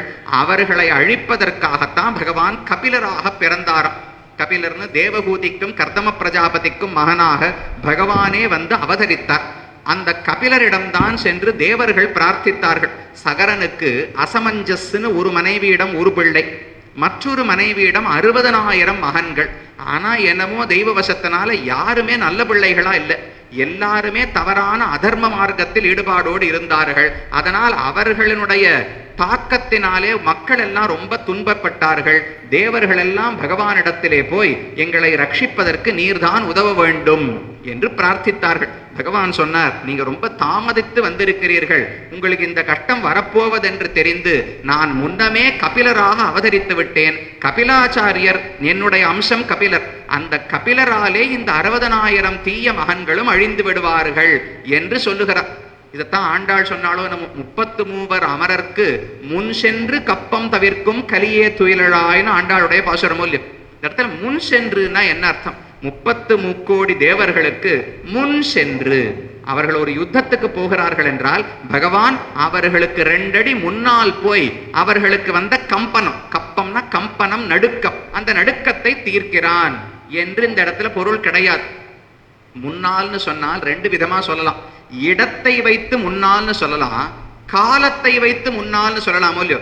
இங்கு ஆண்டாள் சொல்லுவது இடத்தை வைத்து அல்ல. தேவர்களுக்கு ஒரு துன்பம் வந்தவுடனே அவர்களுக்கு 2 அடி முன்னாடி நின்று கொண்டு பகவான் அதை போக்கி கொடுக்கிறார்னு அர்த்தம் கிடையாதாம். தேவர்களுக்கு துன்பம் வருவதற்கே முன்னால் 33 அமரர்க்கு முன் சென்று கப்பம் தவிர்க்கும். அவர்களுக்கே அந்த துன்பம் வரப்போறதுன்னு என்ன தெரியாது. ஆனா பகவான் அதை அறிந்து முன்னமே அதற்கு தயார் செய்து தான் போய் பிறந்து தயாரா இருக்கார். அவர்களுக்கு துன்பம் வந்தவுடனே அதை போக்கி கொடுக்கிறாரோ இல்லையோ. அதைத்தான் பகவான் இங்க சொல்றார், நான் முன்னமே பிறந்து விட்டேனே, கபிலராக பிறந்திருக்கிறேன். பவத் விஷ்ணு பாதாங்குஷ்ட நிர்கதஸ்யஹி ஜலஸ்ய ஏதன் மகாத்மியம் என்று பகவான் தேவர்களுக்கு சொன்னார். சரின்னு தேவர்கள் போனார்கள். சகரன் ஒரு அஸ்வமேத யாகம் செய்ய தொடங்கினான். அந்த குதிரையை யாரோ திருடி கொண்டு போய் பாதாள லோகத்திலே கட்டி வைத்தார்கள். 60,000 பேர் அந்த குதிரையை தேடிண்டு போனா கபிலாச்சாரியர் தவம் செய்து கொண்டிருந்தார். அதுக்கு பக்கத்தில் இந்த குதிரை மேய்ந்து கொண்டிருந்தது. இவர்தான் திருடி வந்திருக்க வேண்டும்னு அவரை தாக்க போனார்கள். அவர் கண்ணை திறந்து பார்த்தார், எல்லாரும் சாம்பலாக போய்விட்டார்கள். அவர்களுடைய ஒரு பீடை உலகத்திலே ஒழிந்தது. அதுக்கு மேல அசமஞ்சஸுக்கு ஒரு மகன் இருந்தான். அவன் இவர்களை தேடி வருவதற்காக வந்தான். அவன் அந்த குதிரை மட்டும் கிடைச்சது, ஆனா அவர்களுக்கு முக்தி கொடுக்க முடியவில்லை. அப்ப கபிலர் சொல்லுகிறார், உன்னுடைய பெரியப்பாக்கள் தானே அந்த சகரனுடைய 60,000 மகன்களுக்கும் முக்தி பெற வேண்டும், இந்த சாப விமோசனம் ஏற்பட வேண்டும் என்றால் வானத்துல கங்கை ஓடுகிறாளே, ஆகாசத்தில் கங்கை, அந்த கங்கையை நீ கீழே பூமிக்கு கொண்டு வரணும். அந்த தண்ணீராலே இந்த சாம்பல் மூட்டைகளை நீ கழுவ வேண்டும். அந்த சாம்பல் கழுவப்பட்டால் இவர்களுக்கு சாப விமோசனம் ஏற்படும் சொன்னார். அது அசமஞ்சசாலேயும் முடியல. அவனுடைய பிள்ளை அம்சுமானாலும் முடியவில்லை, அவன் மகன் திலீபனாலும் முடியவில்லை. கடைசியில பகீரதன் என்பவன் கங்கையை திரும்ப இந்த உலகத்துக்கு கொண்டு வந்து அதன் மூலம் இந்த சகரபுத்திரர்களுக்கெல்லாம் முக்தி பெற்று கொடுத்தான் என்று தெரிவிக்கிறார். அப்ப சொல்ற பகவத் விஷ்ணு பாதாங்குஷ்ட நிர்கதஸ்ய, பகவானுடைய கால் கட்டை விரலிருந்து தோன்றியதுதானே. கரை கொண்டு நான்முகன் குண்டிக நீர் பெய்துன்னு தெரிவிக்கிறார். திடீர்னு எதிர்பார்க்கவே இல்லை. திரிவிக்ரம பெருமானுடைய திருவடி சத்தியலோகத்துக்கு போச்சு. தன்னுடைய கமண்டலுவில் தர்மத்தையே தீர்த்தமாக கொண்டு கழுவினார். அது நேர கரை கொண்ட கண்டத்தான் சென்னிமேல் ஏற கழுவினான். சிவபெருமான் தலையிலே தங்கி கீழ் வந்ததோ இல்லையோ கங்கை, அப்படி பகீரதன் தான் கொண்டு வந்தான் என்று அந்த சரித்திரங்களை சொன்னார். அதற்கு மேல் ரொம்ப காலம் கழித்த பிறகு ஏற்பட்ட கதைகள் கட்வாங்கன் என்று ஒரு அரசனுடைய கதை. அதுவும் ரொம்ப முக்கியமானதுன்னு சொல்லி அடியனுக்கு இப்ப சமயம் முடிஞ்சு போறது. இந்த கதையை என்னன்னு சொல்லிடுறேன். கட்வாங்கன்னு ஒரு பெரிய அரசன் இக்ஷ்வாக வம்சத்திலே. அவன் ஒரு முறை தேவர்களுக்கும் அசுரர்களுக்கும் யுத்தம் நடந்த போது உதவுவதற்காக நேர ஸ்வர்கலோகத்துக்கு போனான். யுத்தம் எல்லாம் முடிந்தது. அப்போது தேவர்கள் ஏதான வரம் வேண்டுமானால் நீ கேட்கலாம்னு சொன்னார்கள். அப்ப கட்வாங்கன்னு சொன்னா, எனக்கு வேற ஒன்றும் வர வேண்டாம், எனக்கு ஆயுசு எவ்வளவு இருக்குன்னு நீங்கள் சொல்ல வேண்டும்னு கேட்டான். அவர்கள் உடனே ரொம்ப மீனவேஷம் பார்த்தா, இவன்கிட்ட சொல்லலாமா வேண்டாமான்னு. ஏன் எதுவா இருந்தாலும் சொல்லுங்கோன்னார். உனக்கு இன்னும் ஒரு முகூர்த்தம் தான் ஆயுசு உள்ளது.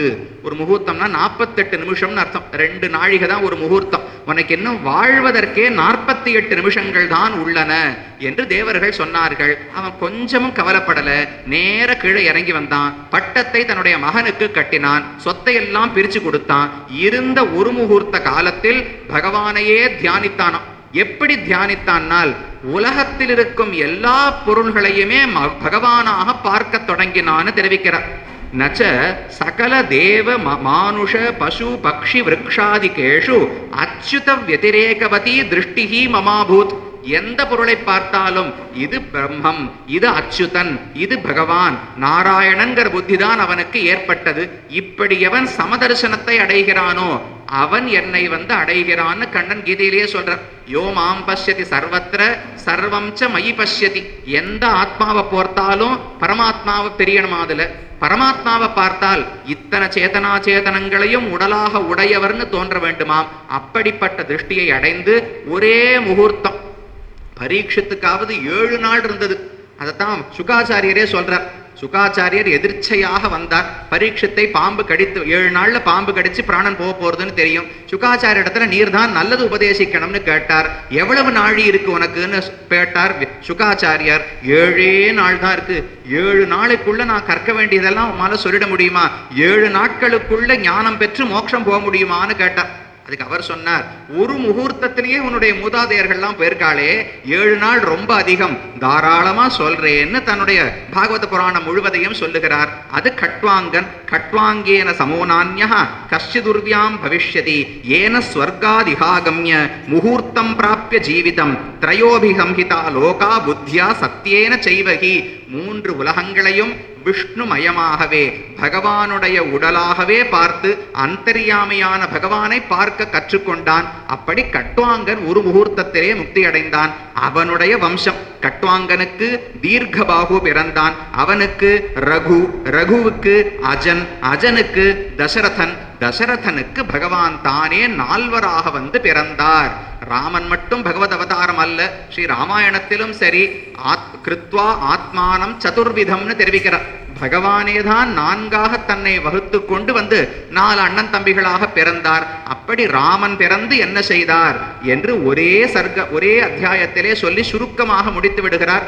இந்த கதையை நான் சொல்லி இப்போது முடிக்க முடியாது, அதனால சுருக்கமா சொல்றேன் என்று சொல்லி முடித்தார். எப்படி பிறந்தது, தாட்டகையை வதம் செய்தது, மாரீச்சன் சுபாகுவை அழித்தது, சீதையை மணந்தது, பரசுராமரை கர்வபங்கம் செய்தது, காட்டுக்கு போனது, அங்கு சுக்ரீவ சக்கியம் ஜட்டாயுவுக்கு மோட்சம் அளித்தது, சீதையை தொலைத்தது, சுக்ரீவ சக்கியம், விபீஷண சரணாகதி, ராவணனை கொன்று திரும்ப வந்து எல்லாரோடும் சேர்ந்து வாழ்ந்தாரே, அது முக்கியம். நம்ம ஊர் பாசுரம் அதுதானே. அவர் தெரிவிக்கிறார், சகலலோக ரக்ஷார்த்தம் யதோச்சிதம் அபிஷிக்தா தாசரதி கோசலேந்திரா ரகுகுல திலகா ஜானகி பிரியா பிராத்ருத்ரய பிரியா சிம்ஹாசனகதா ஏகாதசாப்த சஹஸ்ரம் ராஜ்யம் அகரோத். ஜானகிக்கு மணவாளனாய் 3 தம்பிகளாலே புடைசூழப்பட்டவனாய் அயோத்தியா மக்கள் அனைவரும் ராமோ ராமோ ராம இதி பிரஜானாம் அபவன் கதாகா என்று ராமனை வணங்கும்படிக்கு ராமன் 11,000 ஆண்டுகள் இங்கு இருந்தார். ஏன் சொல்றேன்னா, நம்ம பெருமாளுக்கு பாட்டு அப்படித்தானே. பரதனும் தம்பி சத்துருக்கனனும் இலக்குவனோடு மைதிலியும் இரவு நண்பகலும் துதிசெய்யன் என்ன ராவணாந்தகனேன் ஆழ்வார் பாடுகிறார். அப்படி எல்லாரும் புடைசூழ இருந்தான் என்று பகவானுடைய பெருமைகளை சொல்லி அன்னசராசரங்கள வைகுந்தத்தேத்தி என்று தான் வைகுந்தத்துக்கு போகும்போது மற்றவர்களையும் அடைத்து கொண்டு போனான் என்று தெரிவித்தார். அதுக்கு மேல ஒரு சிறப்பு சொல்றார். ராமனுக்கு பின்னால் வந்த அரசர்களை எல்லாம் சொல்லிக் கொண்டு வந்து அதிலே மரு என்று ஒரு அரசன் பிறப்பான். அந்த மரு என்கிற அரசன் ஹிமாச்சல பர்வதத்திலே கலாபம் என்கிற ஒரு கிராமம், அந்த இடத்திலே போய் பல ஆயிரம் பல லட்சம் ஆண்டுகளுக்கு தவம் செய்து கொண்டிருப்பாராம். எப்ப அவர் திரும்ப வருவார்னால், கல்கி அவதாரம் கலியுகத்தின் இறுதியில் நடக்கும். கல்கி வந்து தீயவர்களை எல்லாம் அழித்து விட போகிறார். திரும்ப கிருத்தயுகம் துவங்க வேண்டும். கிருத்தயுகத்தின் தொடக்கத்தில் அரசன் யாராவது இருக்க வேண்டும். ராமனுடைய வம்சத்தில் பிறந்த சூரிய குலத்த அரசனான மரு, அந்த மரு பல லட்சம் ஆண்டுகள் கலியுகம் முடிந்த பிறகு அடுத்த கிருத்தயுகத்தினுடைய முதல் அரசனாக ஆவான் என்று பராசரர் தெரிவிக்கிறார். இப்படி எத்தனையோ இடங்கள்ல தொடர்பு. இப்படி இக்ஷ்வாகு பூபாலாக பிராதான்யேன மயேரிதாக என்று சொல்லி ஒரு பக்கம் முடிச்சார். இதே போல இக்ஷ்வாகுவுக்கு நிமின்னு ஒரு மகன். இக்ஷ்வாகுனுடைய ஒரு வம்சத்துல ராமன் பார்த்தோமோ இல்லையோ, அதே இக்ஷ்வாகுனுடைய மற்றொரு மகன் நிமி என்று. அந்த நிமி ஒரு சாபத்தின் காரணமாக தன்னுடைய உடலை இழந்தான். அதனால விதேகன் அவருக்கு பெயர் ஏற்பட்டது. அந்த விதேகனுடைய உடலை கடைந்து அதிலிருந்து ஒரு குழந்தை பிறந்தது. அதனால குழந்தைக்கு விதேக தனையன் ஜனகன்னு பெயர். அந்த ஜனக குலத்திலே தான் சீரத்வஜன் என்று ஒரு ஜனகன் பிறந்து அவனுக்கு சீதாதேவி பிறந்தாள். அப்ப ராமனும் சீதையும் சூரிய குலத்தினுடைய 2 வம்சங்களிலே வந்தவர்கள். இக்ஷ்வாகுனுடைய மூத்த மகன் வழியா ஒரு வம்சம் ராமன் வந்தது. இக்ஷ்வாகுனுடைய மற்றொரு மகன் நிமி வம்சத்திலே பிறந்தவள் தான் சீதாதேவி. இதை சொல்லி 5 அத்தியாயம் சூரிய வம்சம்னு சொன்னேனே, அதைத்தான் நாம் இப்போதைக்கு பார்த்து முடிச்சிருக்கோம். இனி அடுத்த 15 அத்தியாயங்கள் சந்திர வம்சத்தை பத்தி சொல்றார். பல கதைகள். சோமனுக்கு புதன் பிறந்தது, அவனுக்கு புரூரவஸ் பிறந்தது. அந்த புரூரவசனுடைய மகன்கள், அவர்களுடைய மேல மேல கதைகளை சொல்றார். ஜன்ஹு என்று ஒரு மகரிஷி இருக்காரு. இந்த சந்திர வம்சத்துல தான் ஜன்னு என்கிற ரிஷி பிறந்தார். அவர் தான் பகீரதன் கங்கையை கீழ் அழைத்து வரும்போது அது மொத்தத்தையும் எடுத்து குடித்து விட்டார். அப்புறம் பகீரதன் திரும்ப பிரார்த்தனை பண்ணி தன்னுடைய காது வழியா கங்கையை வெளியில விட்டார். அதனால் அவர் உடலிலே சென்று வெளிப்பட்டபடியால் அவளுடைய மகள், ஜன்ஹுவினுடைய மகள் ஜான்ஹவி என்று கங்கா நதிக்கு ஒரு பெயர் ஏற்பட்டது. அந்த ஜங்கும் இதிலே தான் பிறந்தார். அடுத்து காதி என்பவருக்கு சத்யவதின்னு ஒரு பெண் இருந்தாள். அவளை ரிச்சீகர் என்கிற ரிஷி மணந்து கொண்டார். ரிச்சீகருக்குத்தான் ஜமதக்னி பிறந்து ஜமதக்னிக்கு பரசுராமர் பிறந்தார். காதிக்குத்தான் விஸ்வாமித்திரர் பிறந்தார். அங்க கரு மாறி போச்சு. ரிச்சீகருடைய மனைவி சத்யவதி, ரிச்சீகருடைய மாமியார் ஒருத்தர் இருந்தா. 2 பேரும் எனக்கு பிள்ளை பாக்கியம் வேணும்னு இவரிடத்துல வந்து கேட்டா.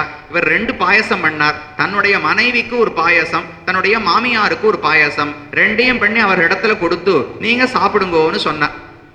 சொல்லிட்டு இவர் புறப்பட்டு போயிட்டார். அப்ப அந்த மாமியார் மெதுவா யோசிக்க ஆரம்பிச்சார். என்னதான் இருந்தாலும் தனக்கு தானே நல்ல பிள்ளையா அவர் வச்சிருப்பார். அப்ப தன்னுடைய மனைவிக்கு கொடுக்கிற சருவை விட தன்னுடைய மாமியாருக்கு சுமார் குழந்தை பிறக்கணும் தானே யாருமே ஆசைப்படுவா என்று அவரா நினைச்சுக்கிறார். அவர் அப்படியெல்லாம் பண்ணல. அவர் யோசித்தது, நானோ பிராமணன், என் மகன் சாத்விகனாக பிறக்க வேண்டும். அந்த மாமியாரோ காதியினுடைய மனைவி, காதி க்ஷத்திரியன், அவனுடைய மகன் நல்ல க்ஷாத்திரவத்தோடு பிறக்க வேண்டும். அந்தந்த தன்மை ஏற்படும்படிக்கு அவர் பாயசத்தை தயார் பண்ணியிருந்தார். இந்த மாமியார் குழப்பி விட்டு பெண்ணினுடைய பாயசத்தை தாங்குடிச்சு தன்னுடைய பாயசத்தை சத்தியவதியை பெண்ணுக்கு கொடுத்தாள். அதனால மாறி போச்சு. ஜமதக்னி என்கிற சாத்விகரான ஒருத்தர் ரிச்சீகருக்கு மகனாக பிறந்திருக்க வேண்டும். அதாவது விஸ்வாமித்திரர் சாத்விக பிரகிருதியோ இல்லையோ, விஸ்வாமித்திரர் ரிச்சீகருக்கு பிறந்திருக்கணும். ஆனா பாயசம் மாறி போனதுனால விஸ்வாமித்திரர் காதிக்கு பிறந்த அரசனாக பிறந்தார். அரசனுக்கு பிறந்திருக்க வேண்டிய கோபத்தோடு கூடிய பரசுராமர் இந்த ரிச்சீகருடைய வம்சத்திலே பிறந்தார். அவருடைய கதை என்ன? கார்த்தவீர்யார்ஜுனன் என்று ஒருவன் இருந்தான்.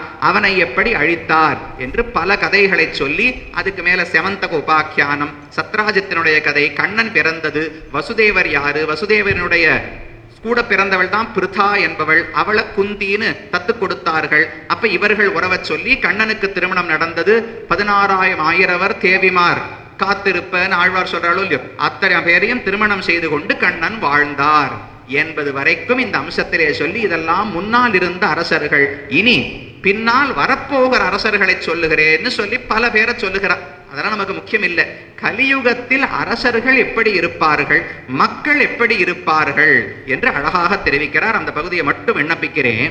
அல்ப பிரசாதாக பிருஹத் கோபாக சர்வகாலம் அனிருத அதர்ம ருச்சயः ஸ்திரீ பால கோவத கர்த்தாரः பரஸ்வாதான ருச்சயः அல்பசாராः தமிஸ்ர பிராயாः உதிதாஸ்தமித பிராயாः அல்பாயுஷः மகேச்சாः ஹ்யல்பதர்மாः லுப்தாಶ್ಚ பவிஷ்யந்தி.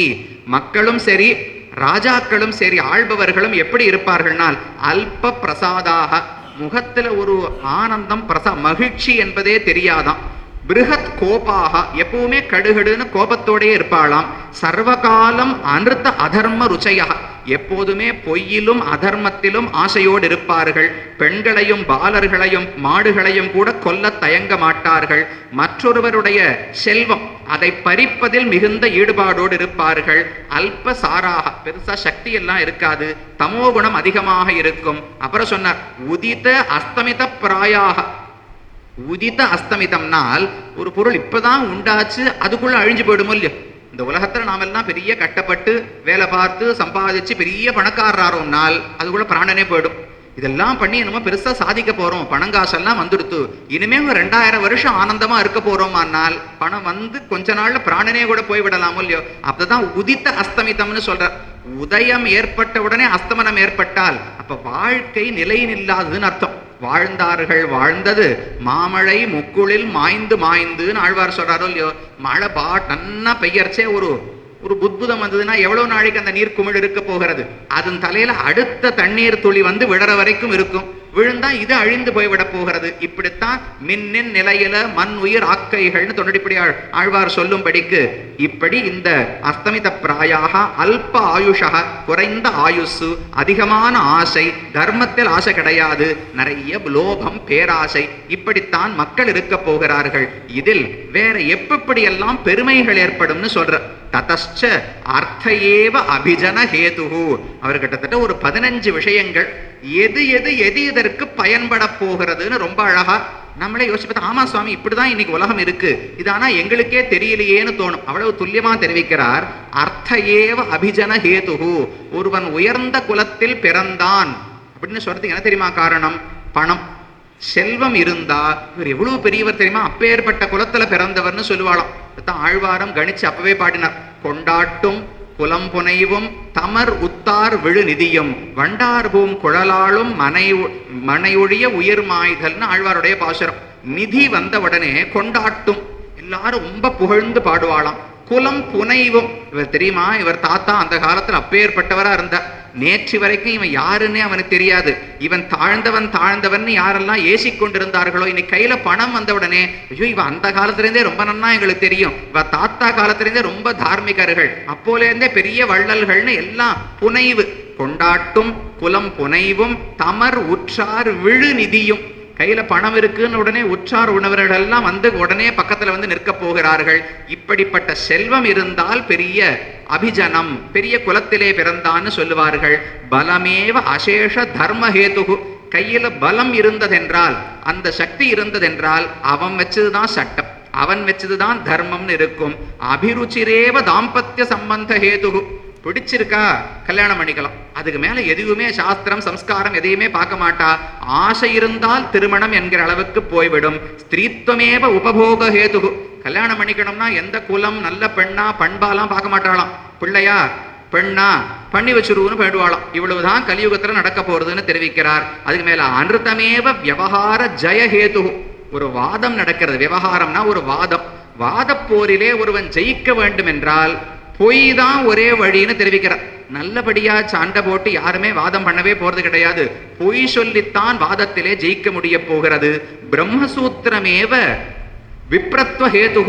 கையில் தான் துணை நூல் மார்பில் அந்தணரும்னு ஆழ்வார் பாசுரம். மார்பில மட்டும்தான் நூல் இருக்கு, உள்ள இருக்க வேண்டிய ஆந்தர லட்சணம் ஒண்ணும் இருக்காது. பிராமணனான்னு வெளியில இருக்கிற ஒரு பூணூலை மட்டும் வச்சுதான் கண்டுபிடிக்கலாம். பக்தனா என்னன்னு வெளிவேஷத்துல மட்டும்தான் தெரியும். ரத்ன தாது தெய்வ ஸ்லாக்கியதா ஹேது. நிறைய மணி மாலை, முத்து மாலை, வைர மோதிரம் எல்லாம் போட்டிருந்தா ரொம்ப பெரியவர், ஸ்லாகியன்னு எல்லாரும் கொண்டாடுவாளாம். அதுக்கு மேல லிங்க தாரணமேவ ஆசிரம ஹேது. அந்நியாயேவ விருத்தி ஹேது. வாழ்க்கை வாழணும்னாலே அந்நியாயம்தான் அதுக்கு வாடிக்கை ஆகிவிடுமா. நியாயப்படி நடந்தா வாழ முடியாது, அந்நியாயம் பண்ணால் மட்டும்தான் வாழ முடியும்னு ஆகும். அபய பிரகல்ப உச்சாரணமேவ பாண்டித்ய ஹேது. தன் பண்டித்தன்னை எப்ப கொண்டாடுவாள்னால் உள்ள பயம் கொஞ்சம் கூட இல்லைன்னு தோணும்படிக்கு தைரியமா பேசணுமா. உள்ள என்ன சரக்கு இருக்கோ இல்லையோ அதை பத்தி கவலை கிடையாது. பயமே குரல்ல தெரியாம எவன் கணீர்னு பேசுறானோ அவனை பண்டிதன்னு உலகம் எல்லாம் ஒப்புக்கொள்ளுமாம். அநாட்ய தெய்வ சாதுத்வ ஹேது. யார தெரியுமா நல்லவன் சாது சிறந்தவன் உலகம் கொண்டாடும்? ஏழையா இருக்கிறவன சாதுன்னு உலகம் கொண்டாடிடுமா. அதுக்கு மேல அவனுக்கு ஆத்ம குணம் எல்லாம் இருக்கான்னு பார்க்காது. பணங்காசு இல்லாட்டா சுவாமி நல்லவரா இருப்பார், சுவாமி பணம் இல்ல ஏழையா இருக்கார் நல்லவரா இருப்பார் இப்படின்னு சொல்ல தொடங்கிவிடும். ஸ்நானமேவ பிரசாதன ஹேது. தானமேவ தர்ம ஹேது. ஸ்வீகரணமேவ விவாக ஹேது.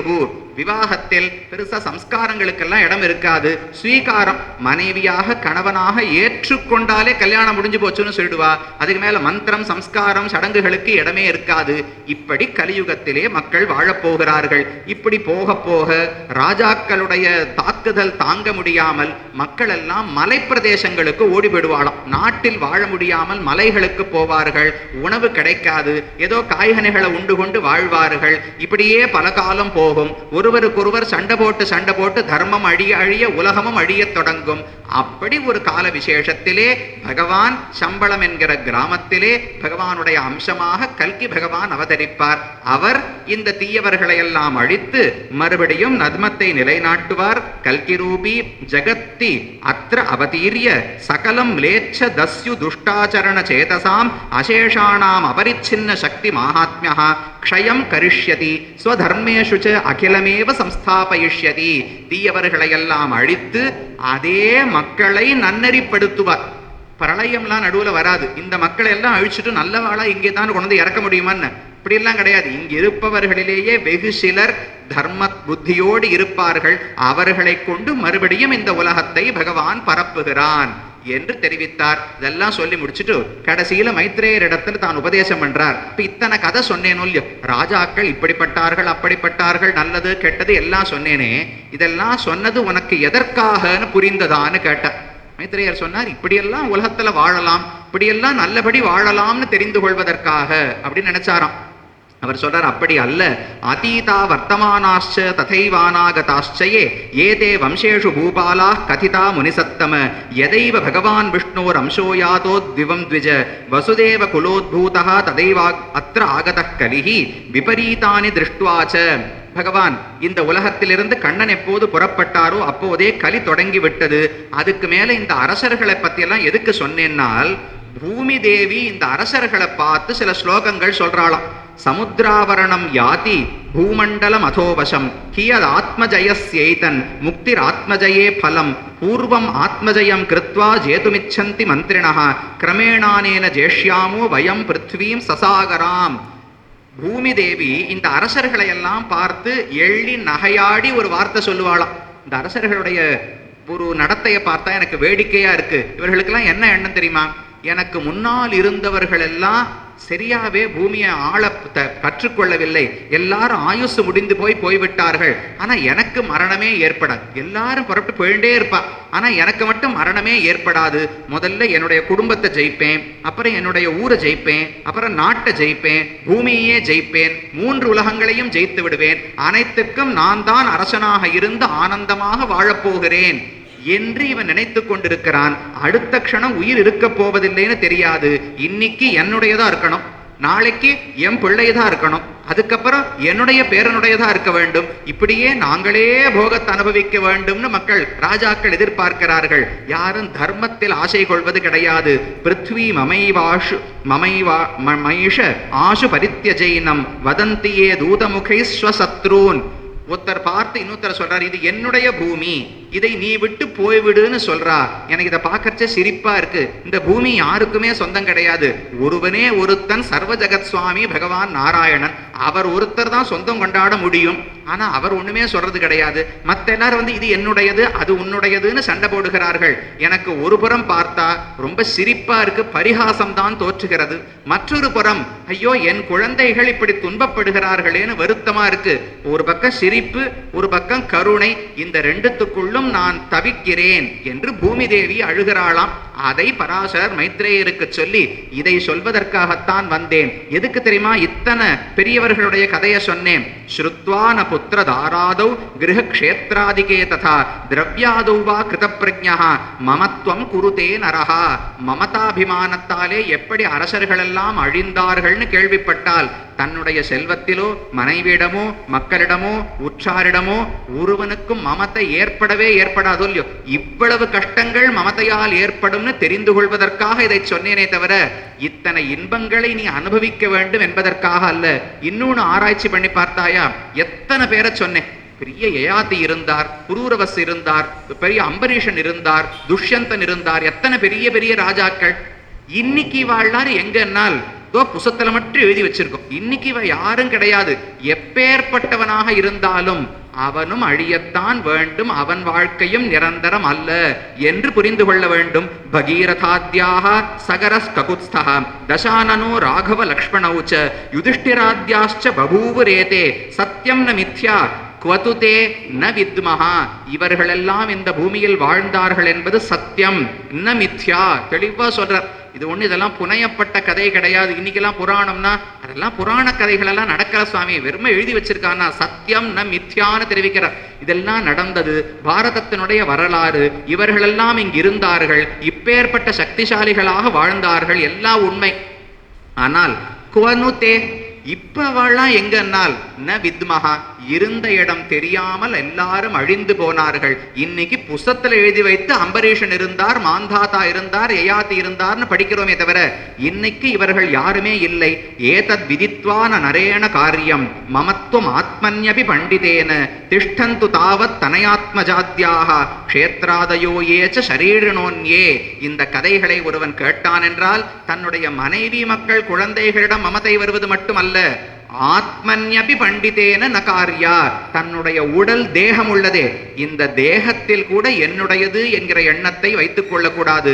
எந்த ஒரு பரிகிரகம் இல்லாவிட்டா நீர் நுமது என்றிவை வேர் முதல் மாய்த்து இறை சேர்மின் உயிர்க்கு அதன் நேர் நிறையில்லேன்னு ஆழ்வார் பாடினபடிக்கு அகங்காரம் மமகாரம் இந்த இரண்டையும் தொலைத்தாலே ஒழிய ஆத்மாவுக்கு நற்கதி அடைவதற்கு வழியில்லை என்று புரிய வைப்பதற்காக இந்த வம்சானுச்சரித்தத்தை சொன்னேனே தவிர மற்றபடி இந்த அரசர்கள் வாழ்க்கையினால் ஏதோ பிரஹ்லாதனுடைய கதை, துருவனுடைய கதை, இல்ல ஆழ்வாருடைய கதைனா அதை போல நாம இருக்கணும்னாவது ஆசைப்படலாம்.